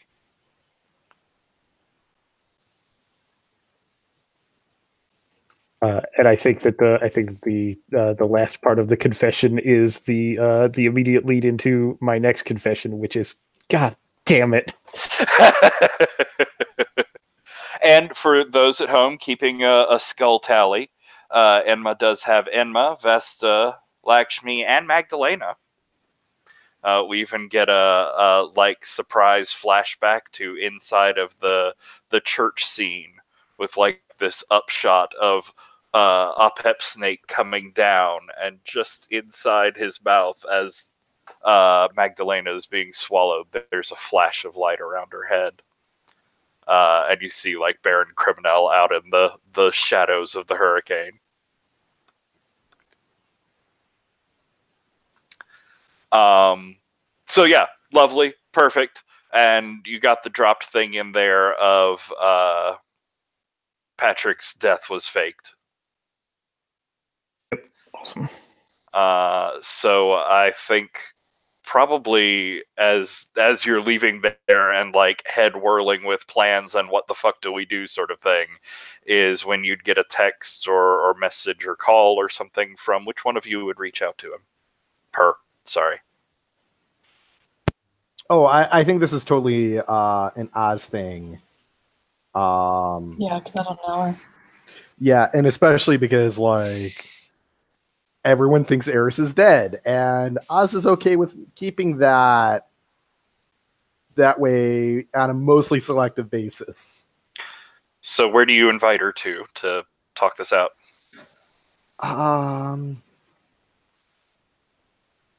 That I'm having trouble brainstorming on. Sarah, do you have any thoughts? This is like Plains of Mongolia? Maybe. That might be just our meeting place right now. It's like, fuck it, Mongolia. Eris would like not to be in London, is the thing. But if you want to try to drag him back. I mean, is the only other basically desolate, abandoned place Oz knows is the deserts of New Mexico, and that has other difficult memories for him. So, I think it's probably important to pull things back into London. So, Conchu, where would you suggest that you meet up with Oz? Oh, it's really very important to me that we meet somewhere outside of St. Paul's Cathedral because that's where things went wrong. That's where everything went wrong, and it's because of you. You can at least show your face in the place where everything would have been fine, except you. I don't remember if you stabbed Alpep. What regurgitated flesh-eating beetles all over him. Yeah, that'd be it. After he ate my friend. I mean, I'm not going to say that Apep was wrong about that, but that's where everything went. That's where everything went bad for me and Liam. And so, like, the least you can do is show yourself there. I do sort of like how this ruined, blasted remains of St. Paul's Cathedral is sort of becoming like Conchu's turf. There were pilgrims, right? Yeah. No, it's interesting. So yeah, that's where the three of y'all will be meeting up. If that's where we're meeting, I think Oz is wearing a gray hoodie pulled over his head. And we will come back to that in a few moments. But Enma, what's up? Got any thoughts for the future? Any plans for the afternoon? See, I'm really torn between usurping the power of Nyx and fighting Pluto. Because both of them really need to happen, but I'm not sure in which order. I love that you refuse to call him Apep. Yeah, still Pluto. Always Pluto. I might start with Pluto and see where it goes. Exciting. Pluto, Pluto. Brian, did I leave you with anything hanging? Yeah, I just epilogue dropped at Raw, and then we cut away abruptly. True enough. Which was the right choice, because how do you follow that immediately?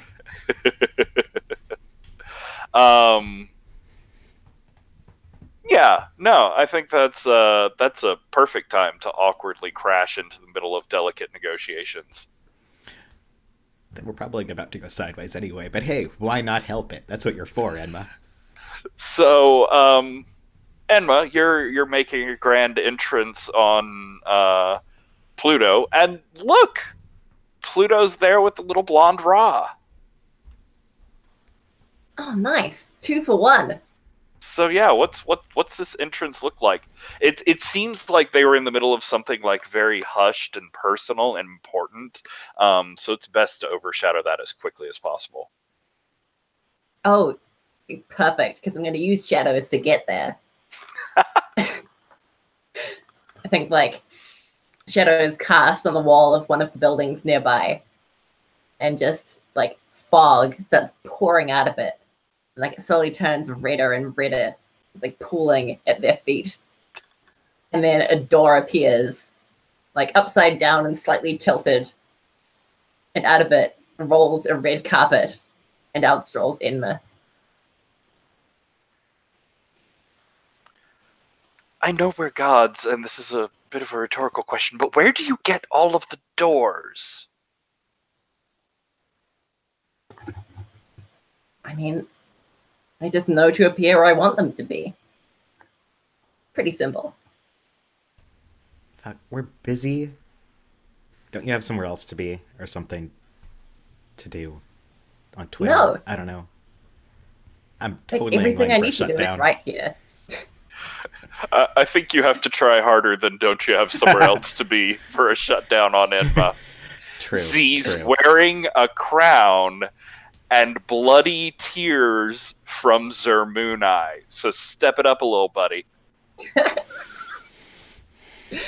Oh, Pluto, you are gonna have to try harder than that. True. Yeah. I forgot how incredibly extra you are. Oh, thank you.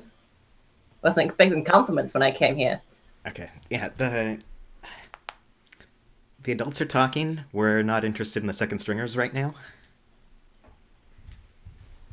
There we go. Oh, wait, you're talking about me. Me?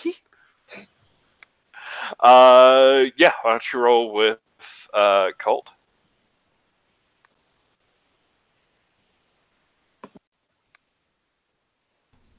That's 12. And yeah, I'm not even going to use my +1 versus Enma because that would be unnecessary. My word. So you get to make one from the shut someone down list. Enma, do you have any strings on whoever you're calling Liam? Pluto, I have 3.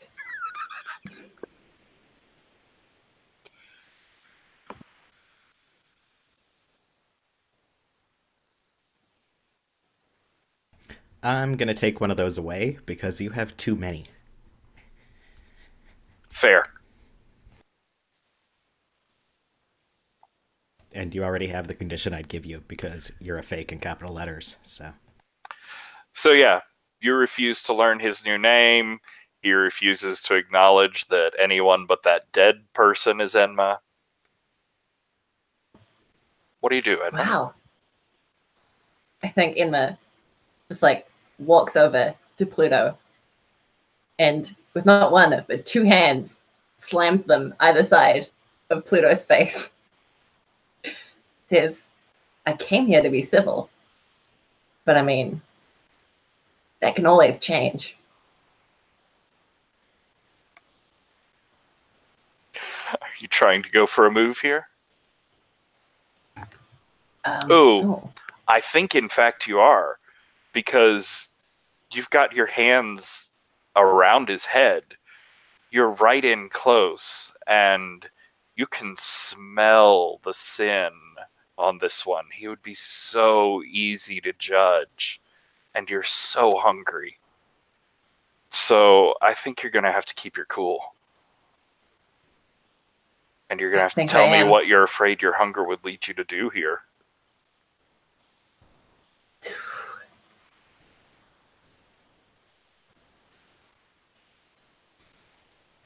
I'm thinking it might be the same as last time. Because, like, I'm trying to act cool here and, like, look like I've got my shit together in front of Ra. But I might just go to town on Pluto. That would be kind of counterproductive. Wow. And we see the hierarchy of who you're interested in talking to and dealing with here. I mean, like, Pluto is a score to settle. Ra is, like, omnipotency. So, gotta have your priorities straight. All right. Well, why don't you roll with cool and a -1? It is a 13.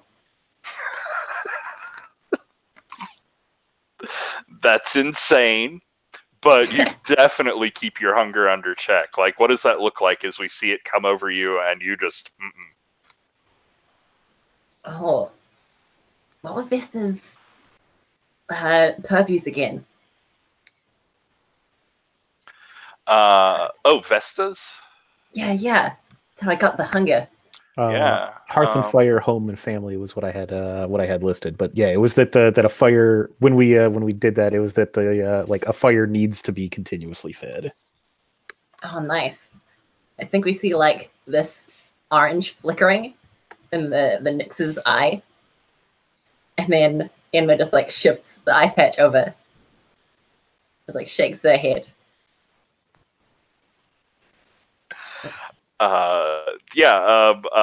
Apep, you feel that feeling of someone walking across your grave, sort of the chills going down your spine of something almost happened. This is definitely Enma on the edge. What do you do?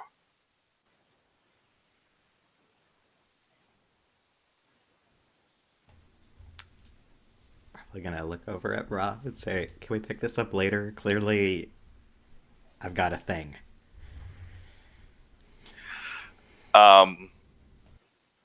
Yeah, I think you turn to say that to Ra, and you see her standing directly behind Enma, with like her fingers raised up right behind Enma's skull.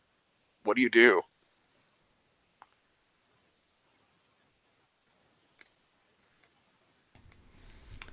Well, there's no choice at all. I am going to instantly snake out and lash out at Ra, kind of like reaching up over Enma.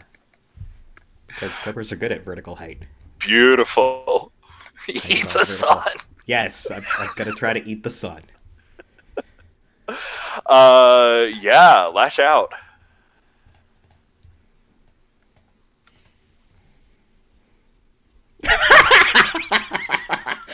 I rolled a 2. Let's see. I've got 3. Fuck. I can only break that up to a 5. Man, normally I'm so good at this. And I can't angle in pretty much anything I've got here to get myself extra leverage.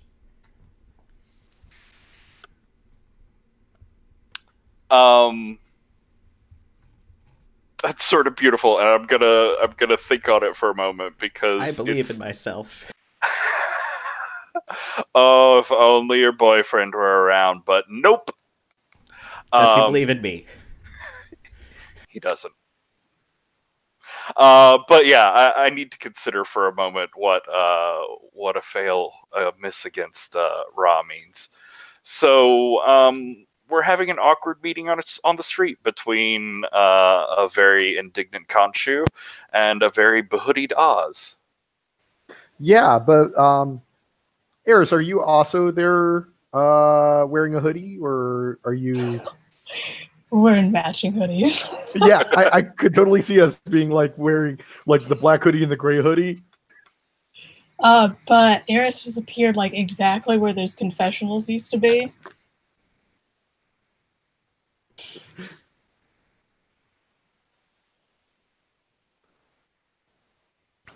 At least it's an inconspicuous look.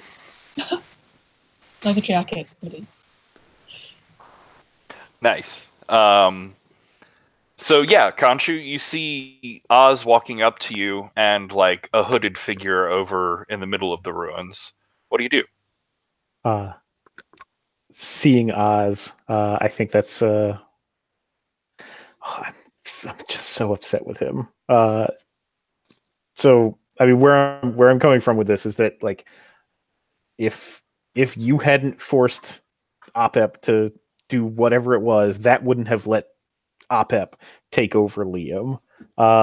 And you know, he might have been in control before that. He obviously wasn't after you did this. And so yeah, I think I'm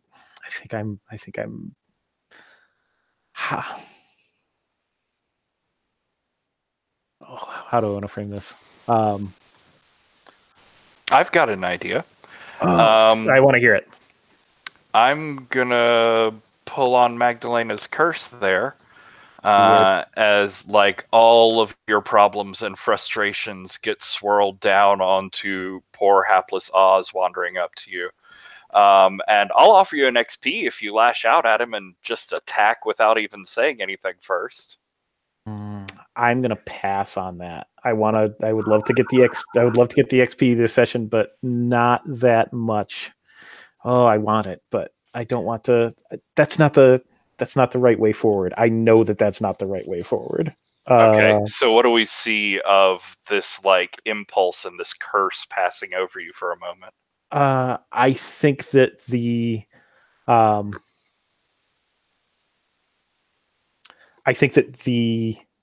POV shot from Khonshu is like we see Oz and we see like a panel of his beating heart, and it's right there, and then it like it's like two panels with the boom boom, and then Nice. and then like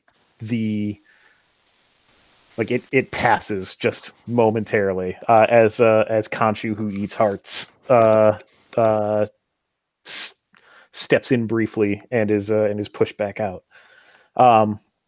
And I think that what I say to Oz is, I wanted you to remember this. I wanted you to remember that this is where you ruined things for me. Oz looks like completely confused because he has not talked to you or Liam since all this shit goes down. He doesn't know that you two are on the rocks. Sure. I don't know where Tyr came from, but Liam wouldn't have gone with him. Ophep did, because of what you did to him. Look, I'm not here to make a bigger argument, but how long do you have left, Oz?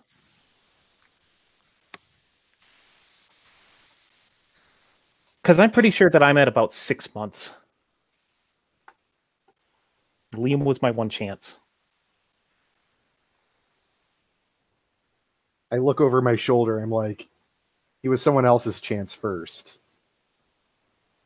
I look over to the other figure. Looking over Khonshu's shoulder because I'm behind her. Or Nice. Yeah, so I'm looking over Khonshu's shoulder to the figure behind you. And Eris kind of like tips his chin up and says Liam can do what he wants. Oh. I didn't come back for him. I came back for the people of London. Everyone who went here, who went to St. Paul's, everyone who believed, they're going to need someone, and I don't want to leave them alone. So Pluto, Liam, Ophep, whoever he is, he can do what he wants. Look, I don't want him to die. So do you think you're trying to share your pain here, Khonshu? I am trying to share my pain. All right. I think that makes sense. Do I have anything that I can... Nope, I'm not going to do anything with that. I also love that we've hit that point in the Pantheon where emotions are more important than miracles. So it's just like, fine, whatever, fuck it, Eris is here. Hey, Eris, what's up? I feel hurt!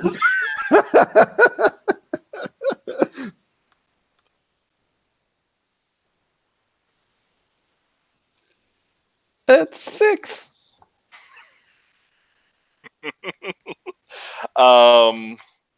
Let's see. Do you have a want me to condition believe you can embody your or ability to believe to share your pain, or do you want XP? Now this is like a psychic spirity thing. You can feel this would be coming from Ophep, from Liam. Would you accept that? I probably would. probably would. Damn these adult Stupid moves. garbage boy. The thing is Oz actually has enough conditions that you could probably use the I believe in you in addition to just tagging conditions to get you up to a 10 plus. So Yeah. Upep, distantly, while trying to murder people, believes in you super hard. Like 10 worth of believing in you, so you actually get a 10 plus. Oh, that's so much belief. That is so much belief. I believe in your ability to be an adult and stop making such terrible choices already, Susanna. Wow. Wow. Yeah, I'm curious, Susanna. Like you get this wash of Liam's presence. It fills your mind for a moment. I'm wondering, like, what is the strongest memory that you're calling back to with this like brief affair with Liam? We have a whole scene that we didn't end up doing in the last session, and shame on us for doing that. It's I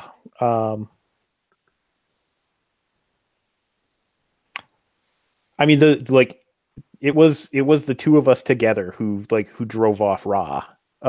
Like Ra came and had some really awful news to deliver, and I think that the reason that we were able to drive Ra off is that it was two of us. It was the two of us. Nice. So yes, you that steals your back, and you shoot back up to a 10 there. Oh man. Okay, so on a 10 up, I get to choose 2. I can remove a condition from myself or someone who listened, or do +1 forwards. I don't like +1 forwards. I mean, they're great, but you know what Oz is not? I think Oz is not empty-headed. I think that it's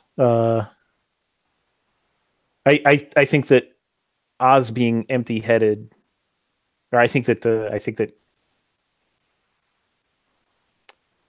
if Oz was empty-headed, it's only because of a situation that he didn't know anything about.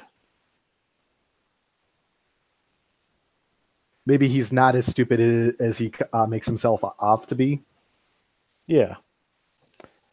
And I think for myself, I don't know if I want to get rid of Magdalena's curse from that, but I think I am going to take Small Fry away from myself, because I don't ever want to embody that.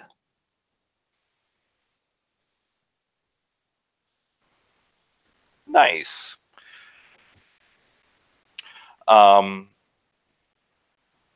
So yeah, the two of you, I think you really feel her pain. Like I know you were coming in open-minded and positive about this, but like even on top of that, she's just like, Susanna doesn't really crumble very often. Susanna, I think, is very proper and everything's going fine, sort of like waspish perfection. And it's not like she's breaking down, but you really feel her pain in this. Eris, what would you do?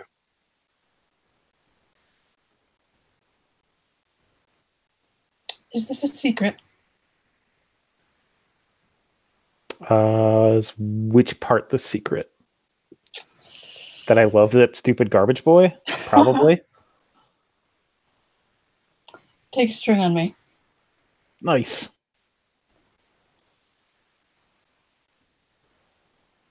But I think he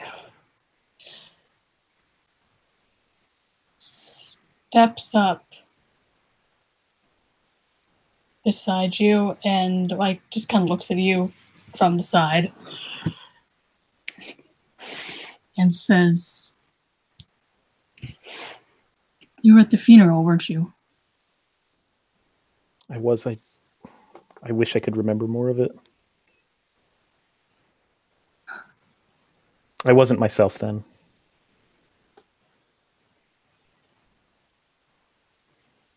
You have a god in you now? I have since then. Before then. Look, there's been a lot of stuff going on ever since we ascended. And did you know Father Richards? I've Because he spoken with said him. some things to me, and I think he was right about a lot of them. We can do better. We can be better. And if you want that too, it sounds like we want the same thing. Well, he told me something that we'll have to do. And I'll share the thing about what, like, how we can stop Ra. But that's not. Share the thing about about Nyx's eyes. But that's Enma has it now, and that was a mistake. We can make it right. Look, I think that's the problem that we keep finding is everyone's thinking of how do we stop this person? How do we stop that person? How do we kill this person? How do we We're not do killing this? anyone. Okay, let me just Yeah. put that on the table. We didn't come to you, Khonshu, because we want your help fighting someone. We want your help just doing good things with the time we have left. Look, the two of us, we're pretty damn impulsive. We don't always choose the best thing in the moment. We came to you because we want your help in figuring out what we can do with our time. Not as Osiris and Eris, but as Patrick and Oscar. And we'd really appreciate Susanna's help. Father Richards told me something else too. And I'll tell you about like what he said about the hospitals and Mithras and that there's something that Mithras is specifically doing that is hurting people in order to make these other gods. And it's just the exact same thing as what Nyx and Ra are doing, except now it's everybody. Question for Patrick, since Eris has specifically been going to hospitals. Would I have encountered that before? You've been staying away from London, so you haven't run across it personally because it is just confined to London. But even before the hurricane like picked up full force, like you've heard reports and rumors and people talking about like the stuff that's going on in the London hospitals. Yeah.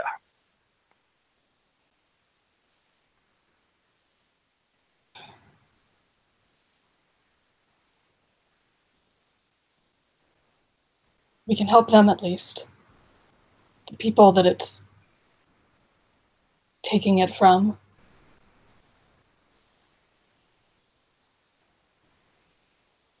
We can make them happier. Or alive. What can we do?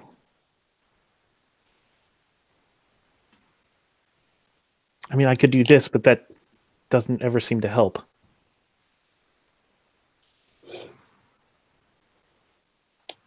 Just once, but it wasn't. That wasn't real. I mean,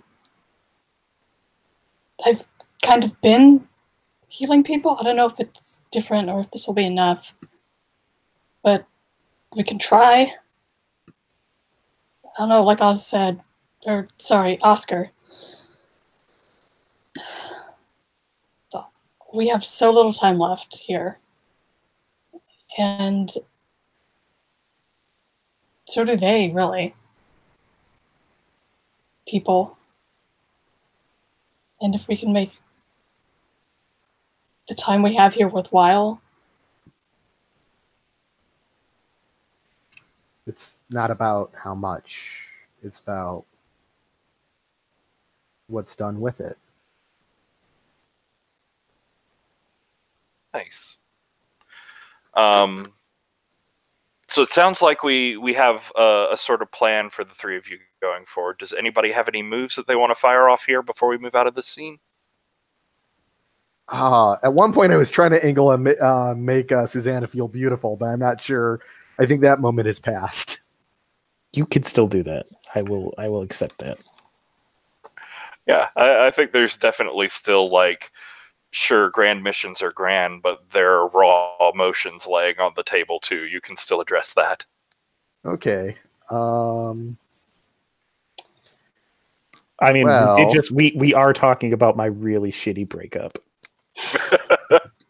well, that was a 6, but this is the last session, so I'm totally up for burning strings just to get partial successes. Does country have any harm? No. So that makes it a 7 to 9. I can tempt them to do what I want as if I spent a string. I mean, I was on board with the plan, but if I get XP for it now too, that's great. But I want to hear. I want to hear what Oz wants specifically from Khonshu. I want you to convince Liam to give up OPEP. Fuck. Okay. Again, on board with this, but that's only going to get me eaten. Which, okay.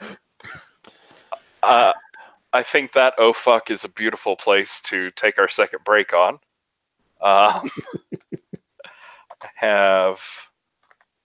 There we go. I was beaten again. Feel free to put up other songs and they can run background if we have extra time or get back. But 5 after, and we'll be back, and we'll have 2 climactic scenes of who knows what the fuck's gonna happen. I sure don't.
David, I really should have rejected your ideas out of hand.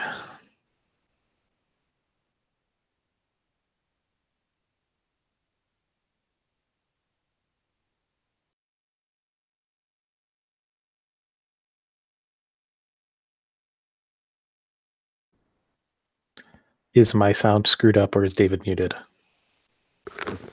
You sound fine. David's muted. I was Okay. double muted. Been there. Alex! I mean, it is well established that Oz has the worst ideas, so dismissing them out of hand is kind of the norm.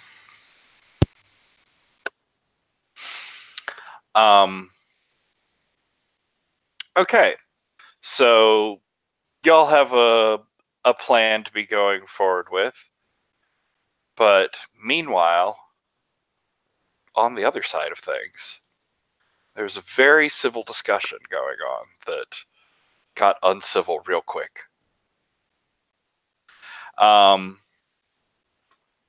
So, Apep, I think what happens is...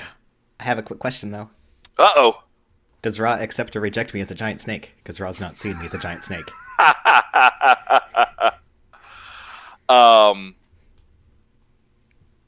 I think actually we will see here in just a moment that Ra definitely rejects you as a giant snake. Ra gets a string on me just for fun. Awesome. But standing behind Blurg words, Enma. Wow, there we go. Fingers up, ready to attack. You snake out. You leap over Enma at Ra, and as you're flying at her, she just sort of nods dismissively at you, not even taking you as a real threat, as a wave of burning heat comes out from her to blast you on fire. But of course, what she does not know and does not accept you as is a giant sun snake. As she's expecting to just burn you away, but whatever's left of Surya swarming around inside of you is enough that you can just ignore the flames, be on fire if you want. You may be cooler that way, but it's not particularly bothering you. As you continue forward at her, you manage to get your giant murder fang mouth around her chest. You bite her piercing snake fangs straight through her heart, and you feel like this divine venom come out of your fang and into her heart. She staggers backwards, and you're not as immune to just straight up explosions, as she explodes a lot to get away from you. But there's a bright light, sort of ringing pain in your head as you come back to yourself. Your snake form has fallen away. And you can't get the sort of like blinding light or pain to blink out of your head. And as you put your hand up to your face, it comes away bloody as you feel something very strange as we pan up to see that Nyx's full moon eye has lodged in your skull, in the opposite eye from the one that Enma has, of course, just to make it symmetrical and mirrory and stuff. And so we have a sort of three-part tableau of Enma turning around in surprise, eye patch over bloody eye. Liam standing there, sort of blinded in surprise. Again, I was considering what to do, and then I saw your incarnation of blindsided, and I was just like, my God, I fucking have to. As you can't quite see from this eye in your head. And there's Ra sort of half falling down on the ground with a giant puncture wound through her chest and pulsing divine venom lines sort of going out through her veins. Oh, and go ahead and take 2 harm, I guess. Because that's what Enma took.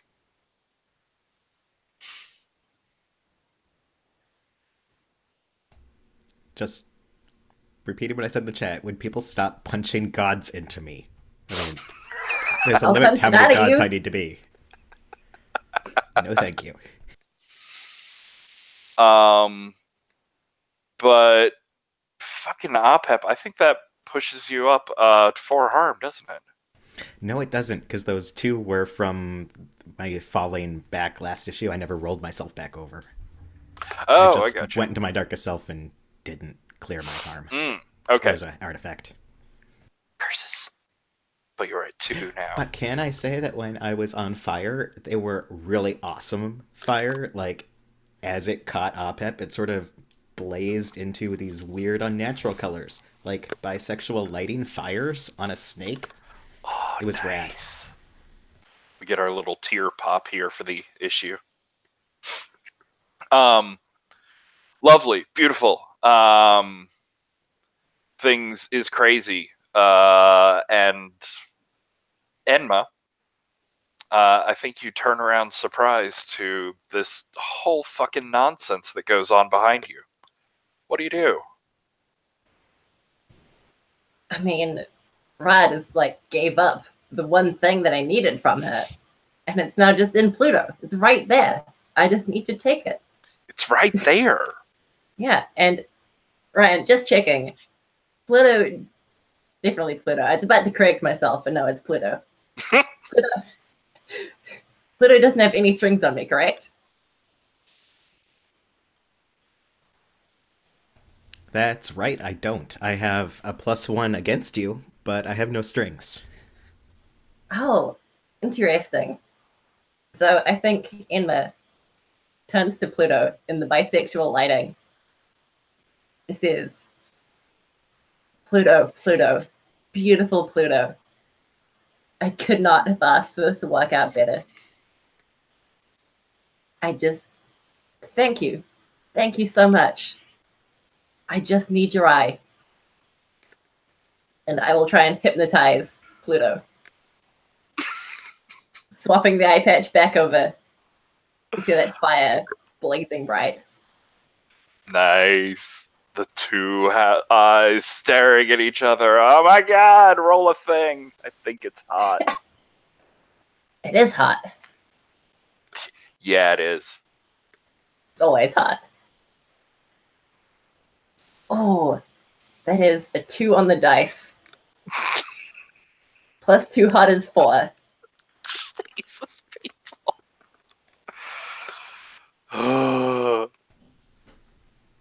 But I have 2 strings as well. Which So can you get can it up make it to a 6. fail. Good job. Ryan, don't you fucking dare. What are you doing? No. I don't at all believe. I was just going to say that I knew what I was going to do before this, but I wanted to see how the hypnotism worked out. So if you want to fail to hypnotize me, go for it. Could I say this hits on Lost Cause? Because this is the only thing you're good for. What? You think I'm only good for having gods shoved into me and ripped back out? Yes! That is exactly what I think you're good for. You can if you want to, sure. Be a dick. It's everything I want to be, Ryan. So would that get you up to a 7? That would get me up to a 7. All right.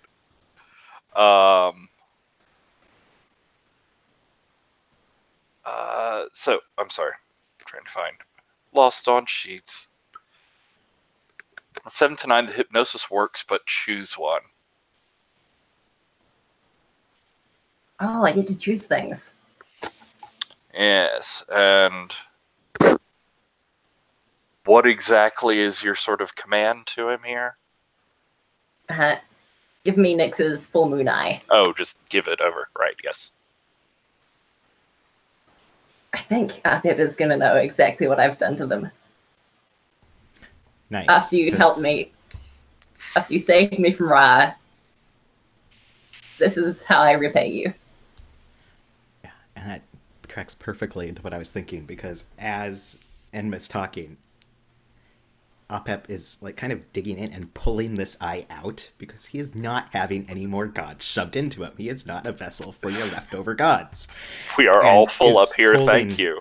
This bloody eye thing with his weird bloody socket kind of probably showing through a broken mirror shade lens. And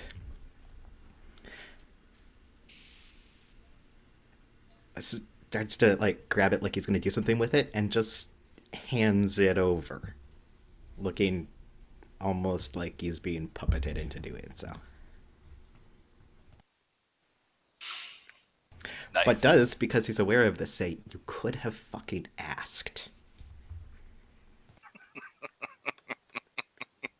The stakes are too high.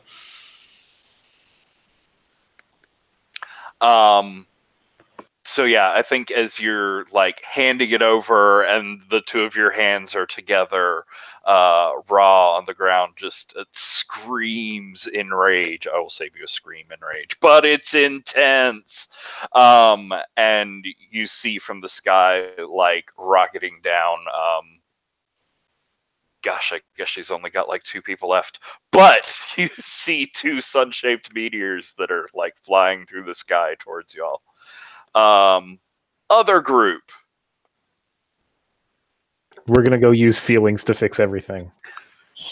Sure you are, buddy. Sure you are. It works for Steven Universe.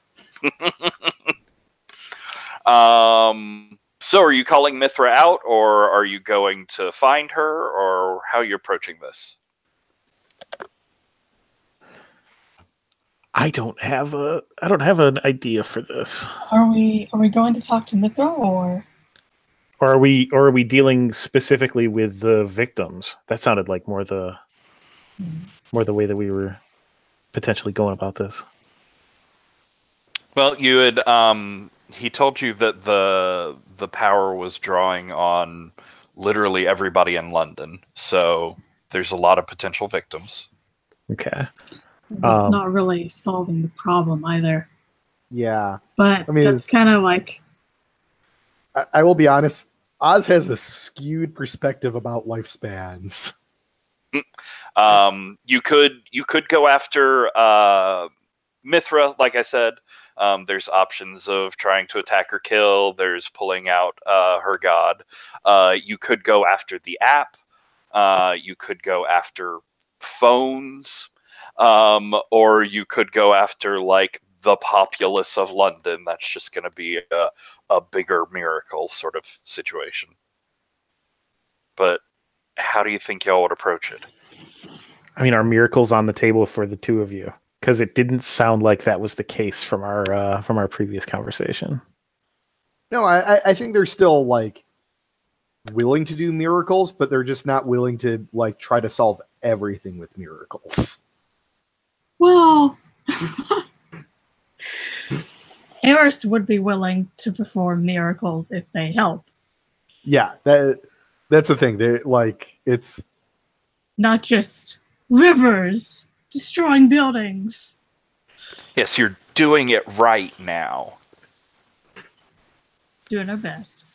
I mean, If we remove the app with phones, she could just add it back on, presumably. Yes, but you have to consider that she has the same sort of access to powers that you do. Mm-hmm. So this app in and of itself, it's not just like computer coding. It's an ongoing miracle situation of some form. So there is something there that you could work against if you chose to like destroy the mystical heart of the app. Then it wouldn't do that stuff anymore. Well, I mean, I actually think we might be more leaning towards a performance of like maybe not necessarily like trying to stop the app, but just like getting people to think about like what good is this power really doing? Like, are you using it for anything that helps out, or are you just killing people with it? I love it. Look at the people that you're hurting specifically. So down. like big center of the city performance, 3 gods performing. Nice. All Trafalgar right. Square. Yes. That's where Lakshmi died.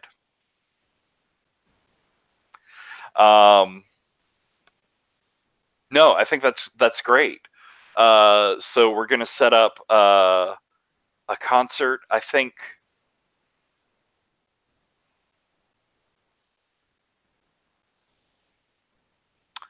one of you can roll a perform. The other two can perform miracles and make me some miracle choices to do all of the nonsense to just like amplify this over an entire city. You have a nice like surrounding reflecting wall of this water cane that's spinning around the city. So who do you think is going to be the one like up front giving the performance, doing a role? I like the idea of Eris as as like the major comeback. I wonder if I could also tag intervene in an act of violence for this as well.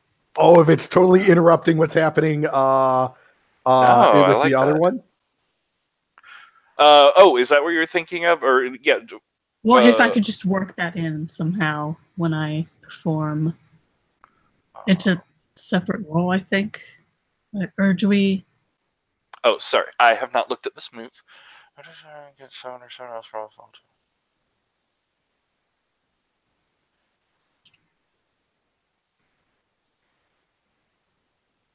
Nice.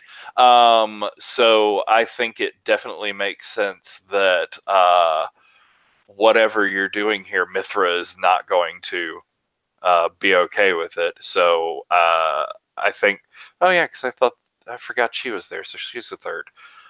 So, there'll be a third meteor sort of streaking across the sky, but towards y'all and coming down. So I think it makes sense that you can intervene between Mithra and Khonshu and Oz there. Okay, so how are we rolling?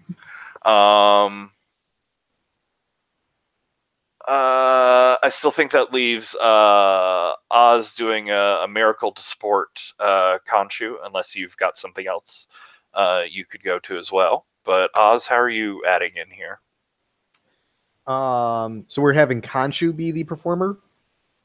That's what it sounded like. I'm open to any and all descriptions.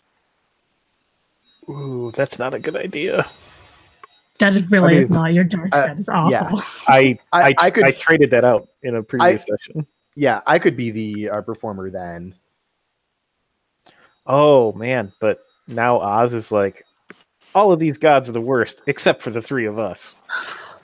Well, no, I think this is still in line with the message of, hey, look, the gods were awful because we were just like throwing around our power, like, and not really thinking of like what we were doing with it. And now everyone has this power, and that's pretty terrible.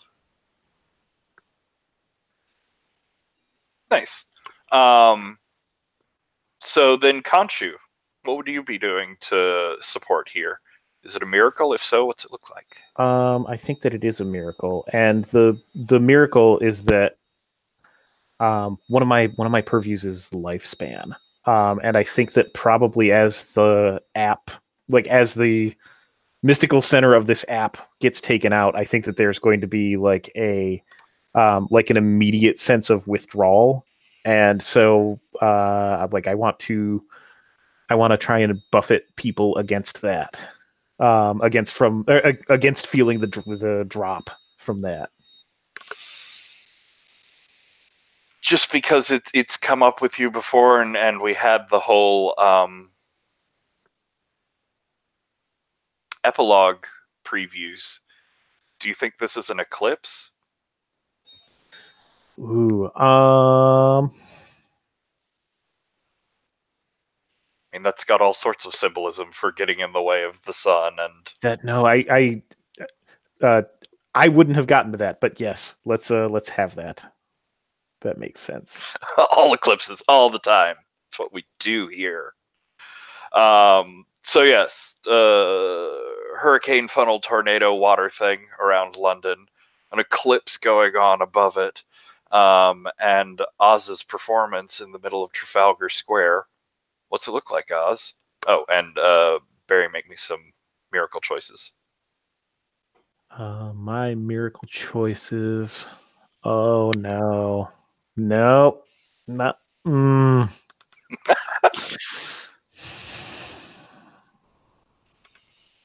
Oh, this is going to be a bad decision, but my god's personality takes me for a time. And since I think I've still got Magdalena's curse, I think I know what that means. So that's bad. And I'll need another one. Attracting another god to the scene seems like a problem. I don't know. I promise they're going to come as a package deal. Yeah. It does put everyone in the finale, though. It's true. You know what? From that perspective, well, okay, let's do like you attract another god to the scene, because then I know who it's going to be, and someone you care about gets hurt, because then I know who it's going to be. I'm sorry, Ryan. So who are you attracting? I do not accept your apology. Sorry. I understand. Yeah, who are you attracting to the scene? I hope it's Op-Ed. But this is, I mean, it is another god to the scene, which it sure might make sense that this is probably going to draw a lot of attention, especially from a newly powered up Enma, which is terrifying. That sounds bad.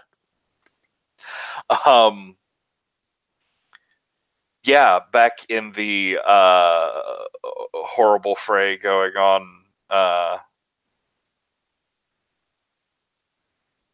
forget where we all were meeting. Enma and Ron. Apep, where were y'all? We're in some alley, like. That's right, you're in an alley from the entrance, surreptitiously a block away from the Pantheon. Yes, you're there having your epic battle. Eclipse happens above you, and I think like in that last ray of the moon covering up the sun, there's like this beam of moonlight that just whoops down and picks up Apep, and Ra goes immediately shooting off after him. I imagine you follow as well, Enma.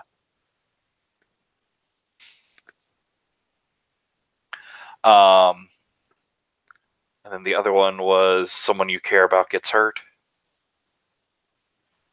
Yeah. Yeah.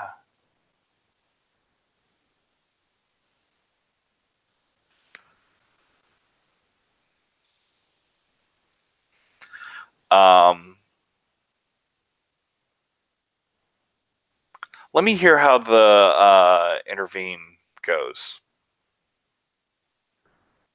I got a 3. And I don't think. Oh, I got a 4. Sorry.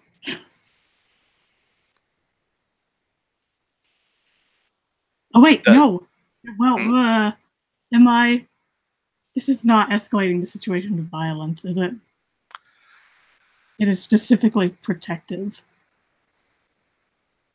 It is not continuing the cycle. It is stopping it or attempting to stop it. So that would not apply. So 4.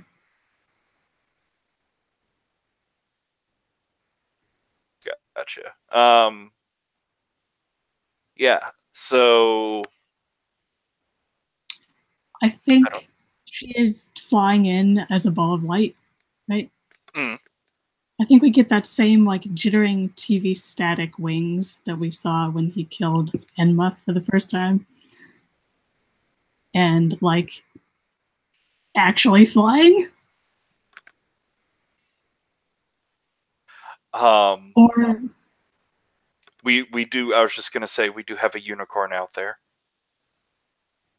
Yeah, I don't know if it would. Oh. You don't know I'm alive! I missed the roll, but I mean, I totally fucking believe in you. I just don't know that you're alive. So Well, it's this is the scene that you're crashing into in your moonlight ride here. I'll leave it to the MC. Am I allowed to believe in someone that I think is dead? Uh, yeah, I mean, totally. You, this moonlight beam has picked you up and deposited you here in the middle of this craziness, and the first thing that you walk out of is seeing Eris. Oh my goodness, I cannot seem to select these dice. There we go. Ha! That's a 9, so you bump up 1 level of success.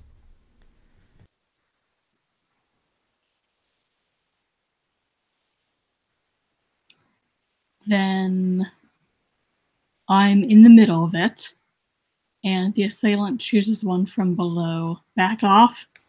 Take whatever harm I want to give her as they push past, or redirect the violence to me.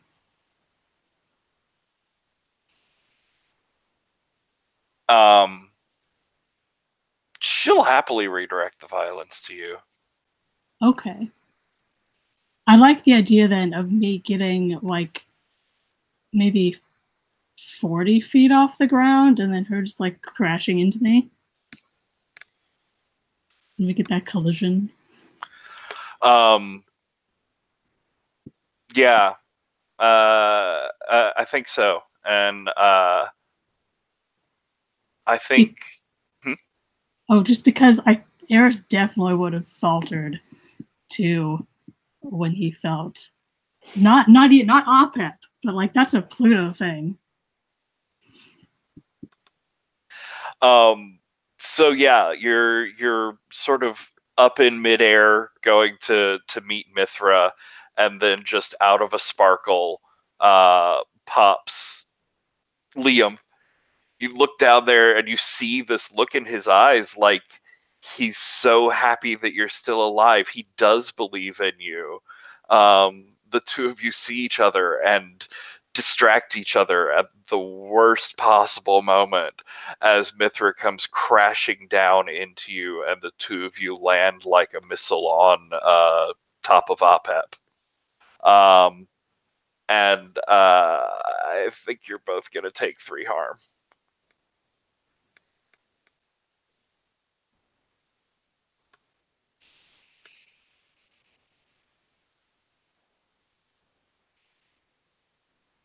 So, how does that leave people?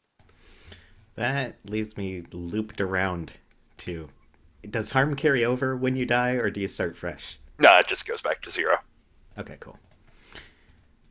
But I'm not going to go Darkest Self, because I've done that already. I think I'm going to lose all my hard-earned strings again.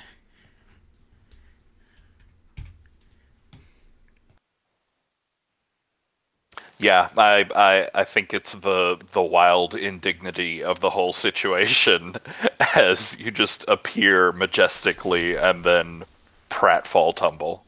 And I worked so hard to get leverage over Raw, and then there it goes, me getting used as, like, a crash mat. Nice.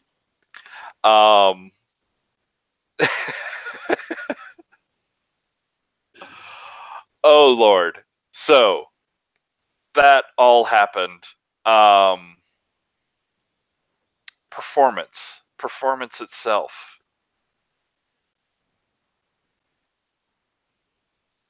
You are muted, I think. Yeah, so here's the thing.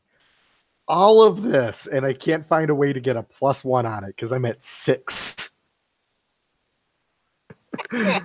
I have so many strings. I don't think any of them work for taking a +1.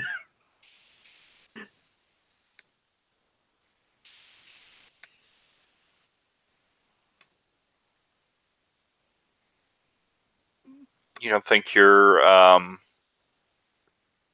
Enma, possibly? Hey, I am more than happy to if you think that works.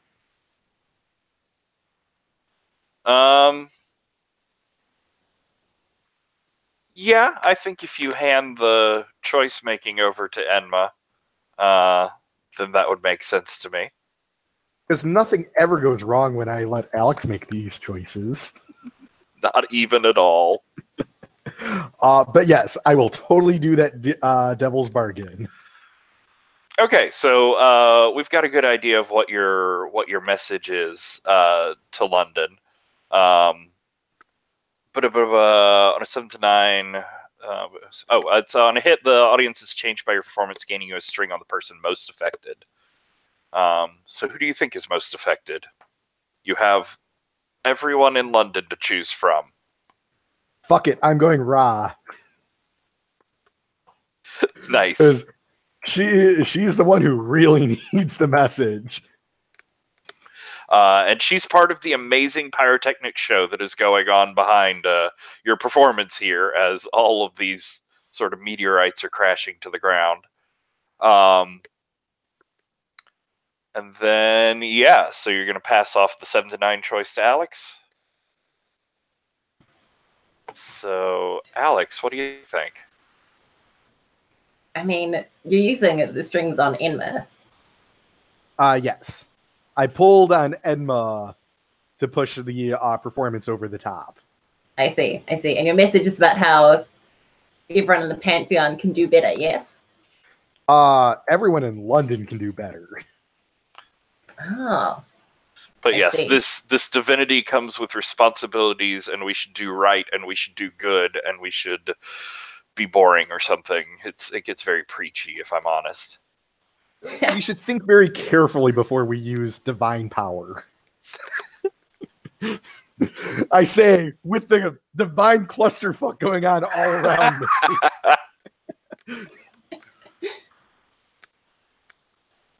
Yeah, I mean, you're pulling the strings on Enma. So I think you gain the attention of Enma, who arrives and twists your performance to their own ends. All right, Enma. So, as I mentioned, there's a pretty impressive pyrotechnics display going off here. Khonshu has been kind enough to make amazing lighting for the situation. And Osiris has done all the work of getting the attention of everyone in London for you. So, what's your message? What's your use for this performance? I think we see right at the climax, right as Oz is about to go forth and like say the final statement, hammering it home that we can all be better, do better things. Enma arrives, twisting the lights onto Zer, and says, we can all be better. You can choose better people than these. You can choose Enma.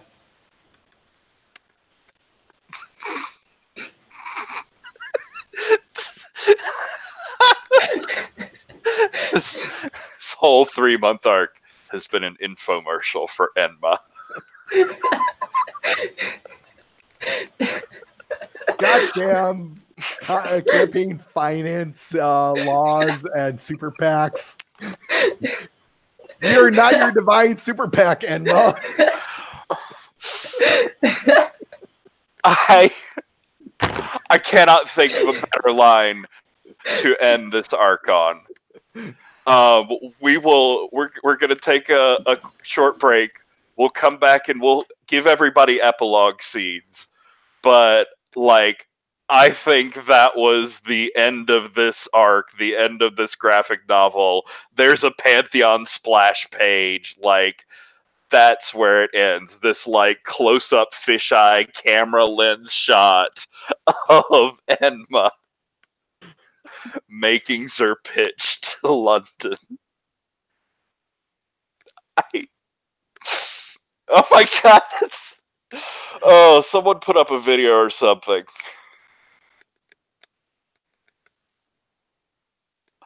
I don't have a reaction to this.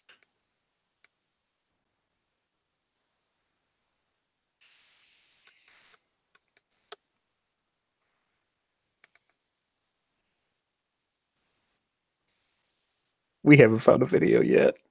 Oh no. Oh Is there an no. appropriate musical reaction to this?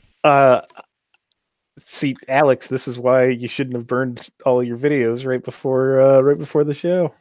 The only thing I can think of is maybe something by Rage Against the Machine. Is there a video of screaming for a couple minutes? Because that. I have a There video you of go. screaming for a couple Appropriate of minutes. Vocaloid songs. No, the Vocaloid. Okay, without checking the actual song, I'm just gonna guess this is going to be appropriate.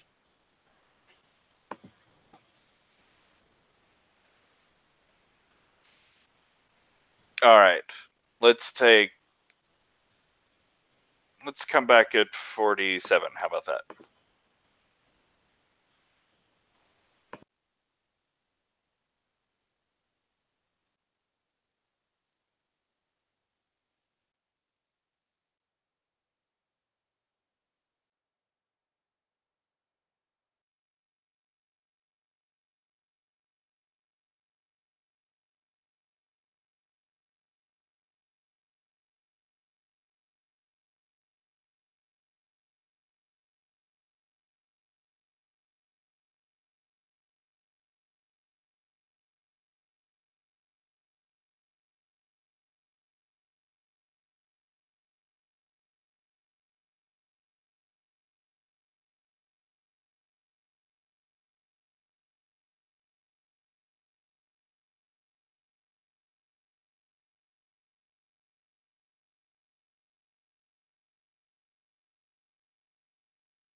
Sure, sir. If you want to work that into your epilogue, you could save Liam from his meteoric fate.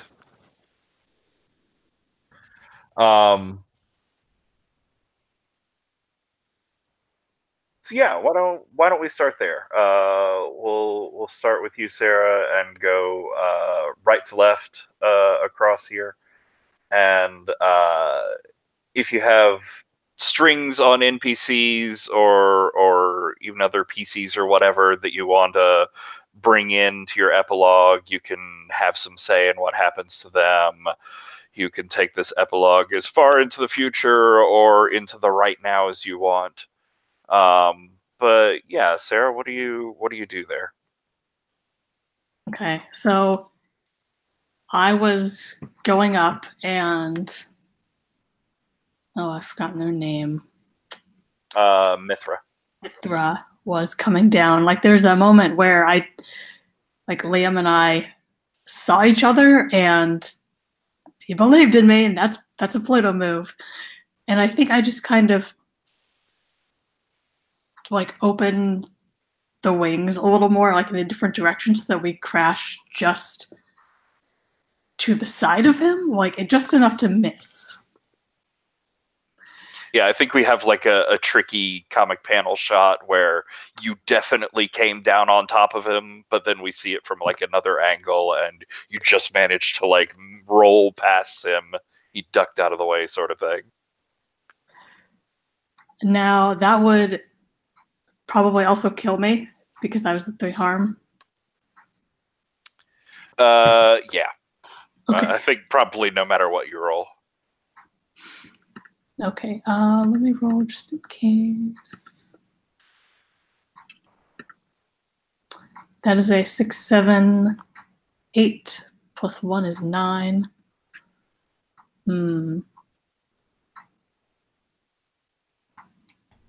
I believe in it, if that would help. I have all these moves about harm and violence. It seems like I should be able to do something.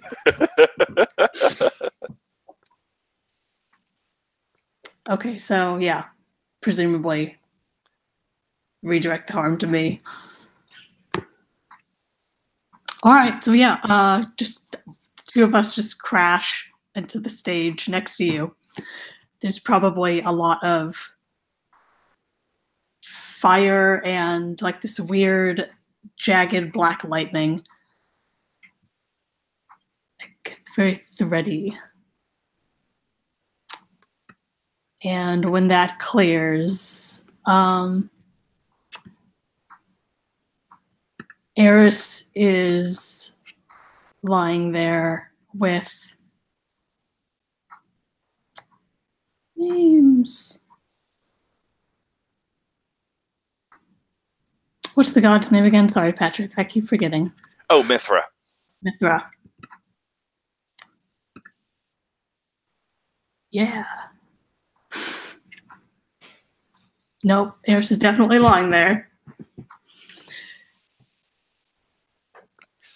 I think unless you have a particular outcome in mind for the like skirting death move, I can see that ending on a cliffhanger. Like we just don't know what happens to Eris until the next issue comes out, and it's like 6 months down the road because they're taking a break and they're awful. Yeah, I'm okay with that. For the record, I am not. So, Ryan, what do we see for last looks at OPEP?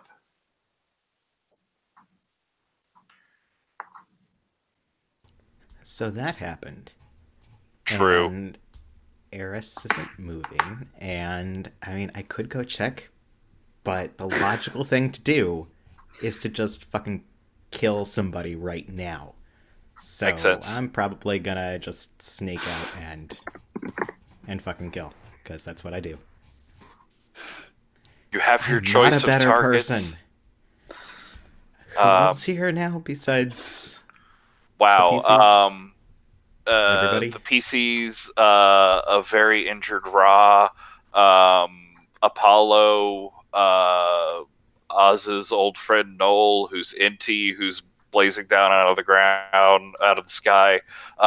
Mithra's laying there tangled up with Eris.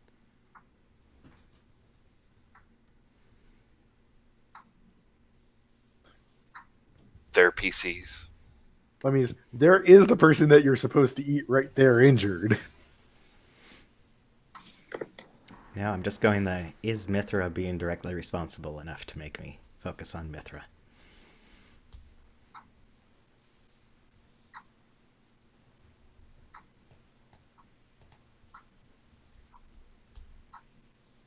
I probably need a second to decide who I'm going to eat, but there's going to be snake transformation going on in the background of the next couple panels. Cool. David? Well, we know that... I'm not muted. We know that someone is going to kill Oz, and it looks like Eris is dead. I think that this is like several months in the future, and Enma has become like a terrible despot. And Oz is trying to work with Enma to make things not so terrible. And it's actually Khonshu dressed as Eris who comes. Actually, I think I'm going to say Susanna. Make it like maybe a little ambiguous if it's like actually if she's still like embodied by a god or not. I missed 2 really important seconds there. I think it's ambiguous. It's Susanna dressed as dressed in Eris's old clothes. And you come in with a gun and basically shoot Oz in the face is how he meets his end. God, for basically working with Enma. Oh no. So we have some weird, ambiguous, out of time frames there. I think it ends with like off-camera shots and a bang. We don't really see what happens there. But yes, for some reason, your formal leathers have evolved over time.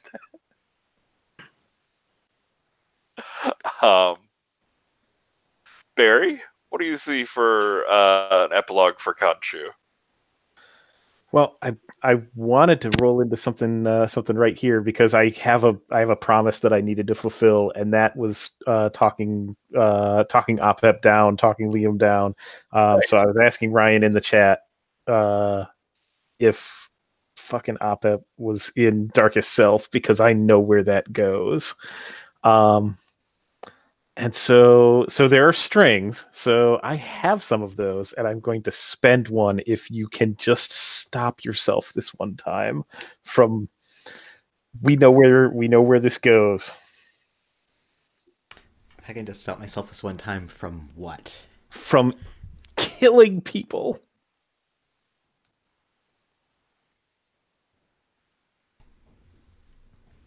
I mean, you make a good point that killing people is bad and wrong, but yeah, ignore what I do in the future. They fucking killed Eris again, and like, you notice my eye, and I don't think that Opep is listening very closely. Like, are you saying something to me as this is going on? I don't want to have to turn on the snake. We already did that. That matter is settled. Do you want to call the snake on its shit? Ooh, do I want to call the snake? You could be saying this before I go full snake, because I was in pretty much Liam, and I think you can see him getting progressively sneakier as he stands up. I absolutely want to do that. Because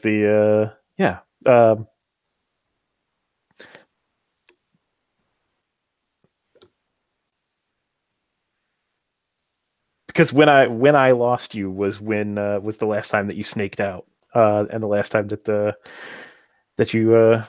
that you used violence to solve your problems. And I need you. I need you not to go. We have so little time left.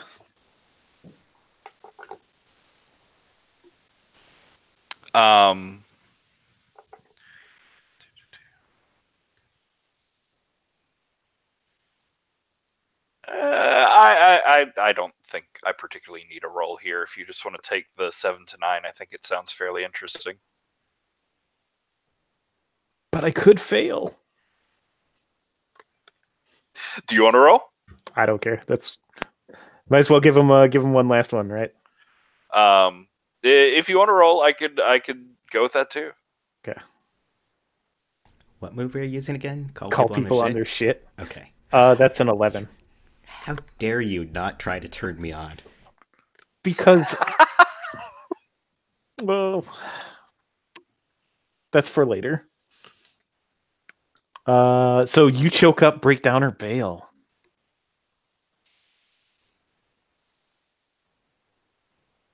There's still some Liam in there. Yeah, I think he pauses. Like, as you can see, that he's leading it forward. Oh, Patrick is I was just going to say, this doesn't obviate you from a decision. Who were you going after? Who does Khonshu get in the way of?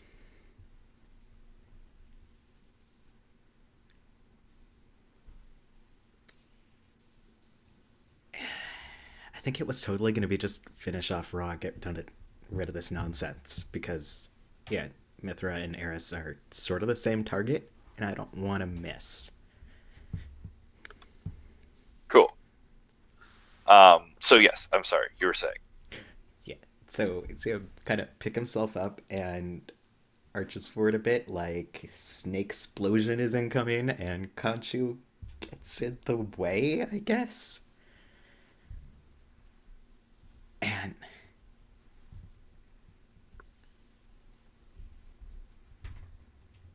fuck, totally changes what I was thinking.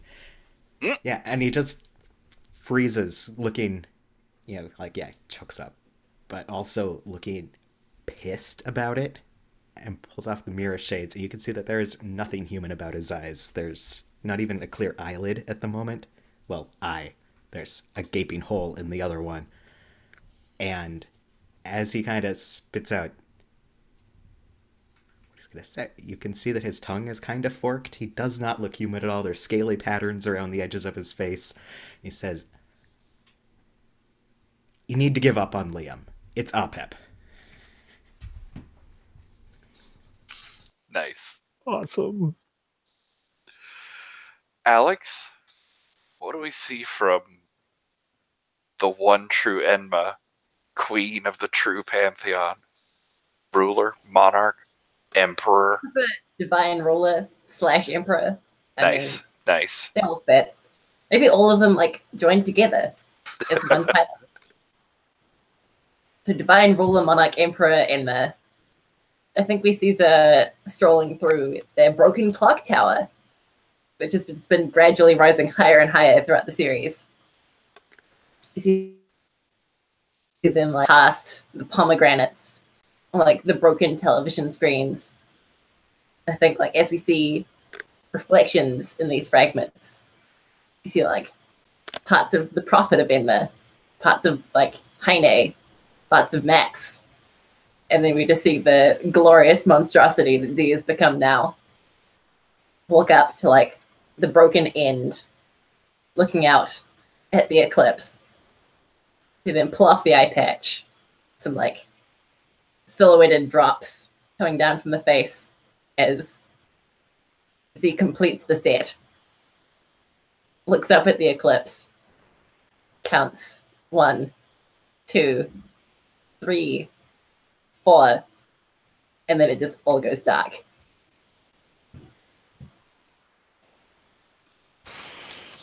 Alex, you amazing, wonderful, beautiful human being. That was perfect.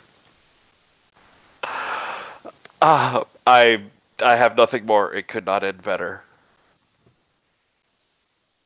Well, it could end with us saying we're going to do it next week, but that was amazing. I love it. We are so far past our endpoint. Do people want to go, or do you want to do a quick stars? I'm gonna save any sort of like roses or playtest feedback for afterwards. I'm not gonna make people sit through that now because if nothing else, I'm tired. I'm super interested in hearing your thoughts on anything mechanical about this, but do people have time to debrief a little bit? Does anyone need to go? Cool. Let's do some star type rosy bullshit things. Alex, you start with words, talking. All right. Everyone is amazing. You're all the freaking best. I love you all. I'll be quick and just give out one. Thanks for saving me, Ryan. I was so touched. I honestly did not expect that to happen. I thought you were going to join in on the fun. But no, it came through for me. You regret it, but you did it at the time, and that's what counts. Yes, Ryan, this is all your fault. It's Tears for trying to talk me into being a better person. Oh, true. And kind of succeeding. Oh, fuck Tear. That neon arm's pretty cool, though. Barry. I got in an argument about giving out stars and being pithy and following the rules, and I never want to follow the rules. So, Alex, two things. It is not all Ryan's fault. It is also my fault for giving you one of the eyes in a previous session. I want the blame for that, and so I'm very happy to be an enabler. I love Endless so much. They're so creepy and so amazing and just the best. I love it. The other stars that I'm going to grant in pairs because David and Sarah, the stuff with Oz and Eris at the top of the session, I thought was so cool. I thought that was such a great way to get the two of them back onto the same page. Oh God. Oh no. Oh yes. Okay. All is right in the world. And then Patrick and Ryan, the scene with Apep and Ra. I didn't get to write down the quote when it was happening, but you both had an excellent line of dialogue in that exchange, and I loved it so much. I'm gonna miss this game. I'm gonna miss this game so much. And I'm really happy to have some things scheduled with some, but not all of you. And I can't wait to get to play more games with all of you. I love you. David. I mean, yeah, the fucking tearful, who the fuck are you? No, I'm just happy to see my friend in the steppes of Mongolia. That was pretty amazing. And oh my God, Sarah, you came in just being like, yeah, I want to do this. I want to have this message from now on. I'm like, oh my God, this is what like Oz was trying to get to, but was too stupid to say all along. So I wish there were more sessions of just Oz and Eris doing the impulsive buddy thing, because every time those two characters get together, it's like so heartfelt and such terrible ideas, and I love it. And you know, I'm not going to give Alex a star for this because everyone else fucking is. You are a monster. You are like the scariest thing in the universe, Alex. What the fuck? No, it is lovely playing with you, and you are responsible for all my nightmares. Congratulations. Beautiful. Ryan? So, star to Alex for continuing to one-up the costume game, and one-upping even the Kabadon with a double one. I wasn't sure how you were going to top it, and you did. And then also ripped out your own eye, and ew. Yeah, I'll second that. You're terrifying, and I love it. Let's see. Barry, apologies. I did not fulfill your wish. I merely worked in 2, maybe 3 Baphomet quotes if you squint. But if I got a scene with Khonshu, I had so many I was going to drop. But it's all your fault. I didn't have an opportunity. That's why we don't have scenes together. I know, because then I just talk in Baphomet quotes. But I will give you a star for continuing to be ride or die for the garbage boy who really there's no reason you should be into this relationship, and yet I kind of love it. It's so desperate. I like how thoroughly you incorporated that into Khonshu's sense of self. Thank you. And joint star for the Oz Eris stuff, where it was like they're both trying to be better people and everything, and there was a brief shining moment when Opep was too, and it didn't work, so maybe you'll go back to it later. I don't know. That's for the next issue. But you tried so hard. I was so rooting for Eris to either not kill anyone and be the adult, or to just flip out and kill Enma again, because Enma deserves it. And I wasn't sure how I wanted it to go, but either way it was going to be awesome. And, yeah. Awesome. No, Barry, I will always believe in your attempts to do things, unless they are attempting to give up on the fantasy of me, and then I'd probably not believe in that, because you should be stuck on him forever. Everyone should be. Mixed signals. And Star Patrick for running this. It was super fun. Oh, thank you. But negative stars for the cliffhanger ending. I hate you forever. Fair. It's fair. I'll take that. Sarah? Star to you, Patrick, for making all this possible. Oh, thank you. It's been like a really long-running thing, and I've really enjoyed watching everyone's character development and these shifting relationships and like all these callbacks to things from like the first session I was in. That was real cool, and bringing in stuff from like even the previous Pantheons last time was neat. Yeah, I am not going to give stars to you, Alex, because you are a terrible person. I don't know. I don't know what the world looks like. I don't know what London looks like after Enma has taken over. And I really wish there had been a way we could have sorted it without that happening. I'm sure y'all take care of all of it in the next story arc. Like, you probably just undo all of it. It's all perfect by the end. Yeah. But Oz, for trying, for wanting to be a better person with me, and just for being so earnest. I really appreciated that about his character. Barry, you're wonderful as always. Khonshu, I feel like she and Eris align in certain ways, and like if we were doing more of this, I would really like to see them like get the ruins of the church and the followers together, because we were both like on that path, and that could have been something really nice. There are no nice things. Ryan, I enjoyed getting to save Liam /Opep /Pluto.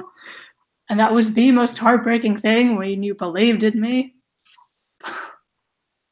It usually is. Because he was so determined to like be over this and, you know, do things for good reasons instead of falling back into that.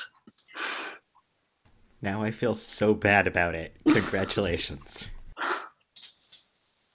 But I've so much enjoyed this game and playing with all of you, and it's been wonderful. Lovely. All the stars to everybody. You're all amazing. Wow.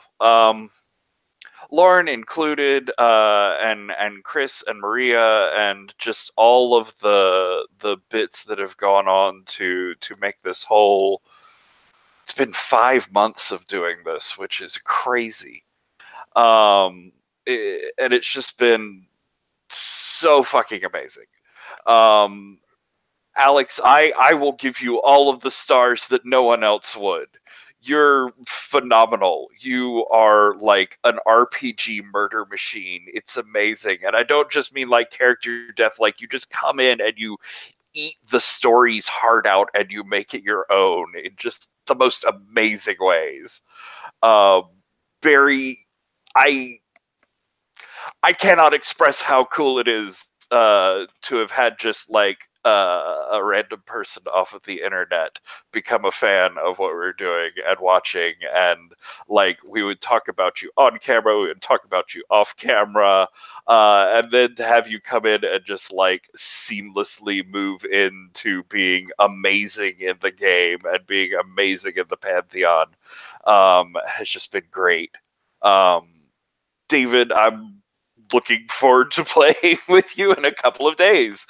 Like, I'm trying to figure out how to put together a god for this stupid game, and I think it's so super cool that you're running it. And I have loved all of your characters. I've especially loved Oz in this whole arc because he's just he makes the most Oz choices.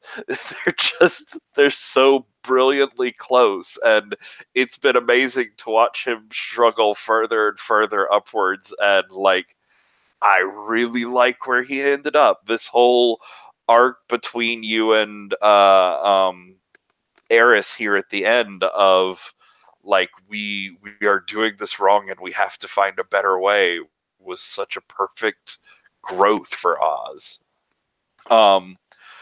Ryan, you've been here the whole time and it's been amazing, and I'm so grateful for you being here to like be comforting and supporting for me, and being here for me to torment you by choosing you first and make you make choices because it's delicious to watch you squirm.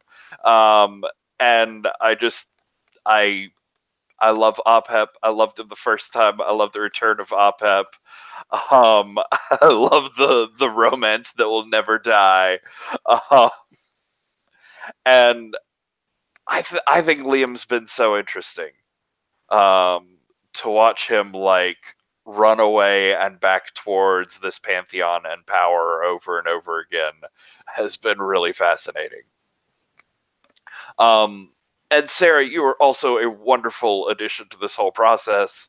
Like I said on Slack, I adore about the Gauntlet just starting session one with someone whose name you've only like seen on an email, you don't know anything about them, and then they turn out to be as amazing as you are and just bring all of these unexpected role-playing tricks and all of these great moments, and you have like at least 3 great characters along this arc just alone, and you're all amazing, and Lauren has been just Tyr is my everything, and so is Pan, and it's just I like you all. You're wonderful people. You've made me feel good running. I'm excited to evolve this game some. I'm excited to put it out there for people to do whatever they want with. I'm excited to get to play it, and at some point I'd definitely like to come back to it.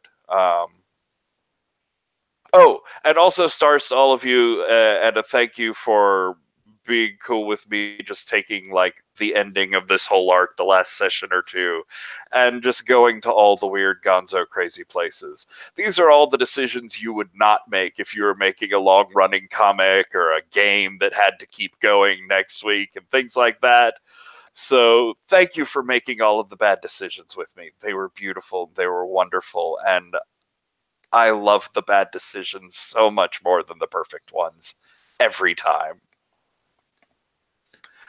Patrick, I needed to squeeze something in before you stop the broadcast. And just I wanted to tell you how awesome it is for Like, to come into this game and for you to be able to so easily handle both the mode of Ananke and doing, like, setting up just horrible things to happen to all of us, but also Dionysus and being the best of us and like keeping this party spinning for 5 months, which is amazing. So much Including love. with no sleep and having to add caffeine in. I'm so sorry, Patrick. So much no sleep. It's worth it. It's always worth it. The best of us. Please don't experience brain death from this. I appreciate that. I will keep it in mind. I suppose I will technically have to sleep at some point. All right. We've returned over and over and over again. But this is it. This is the end. This is the last blank page.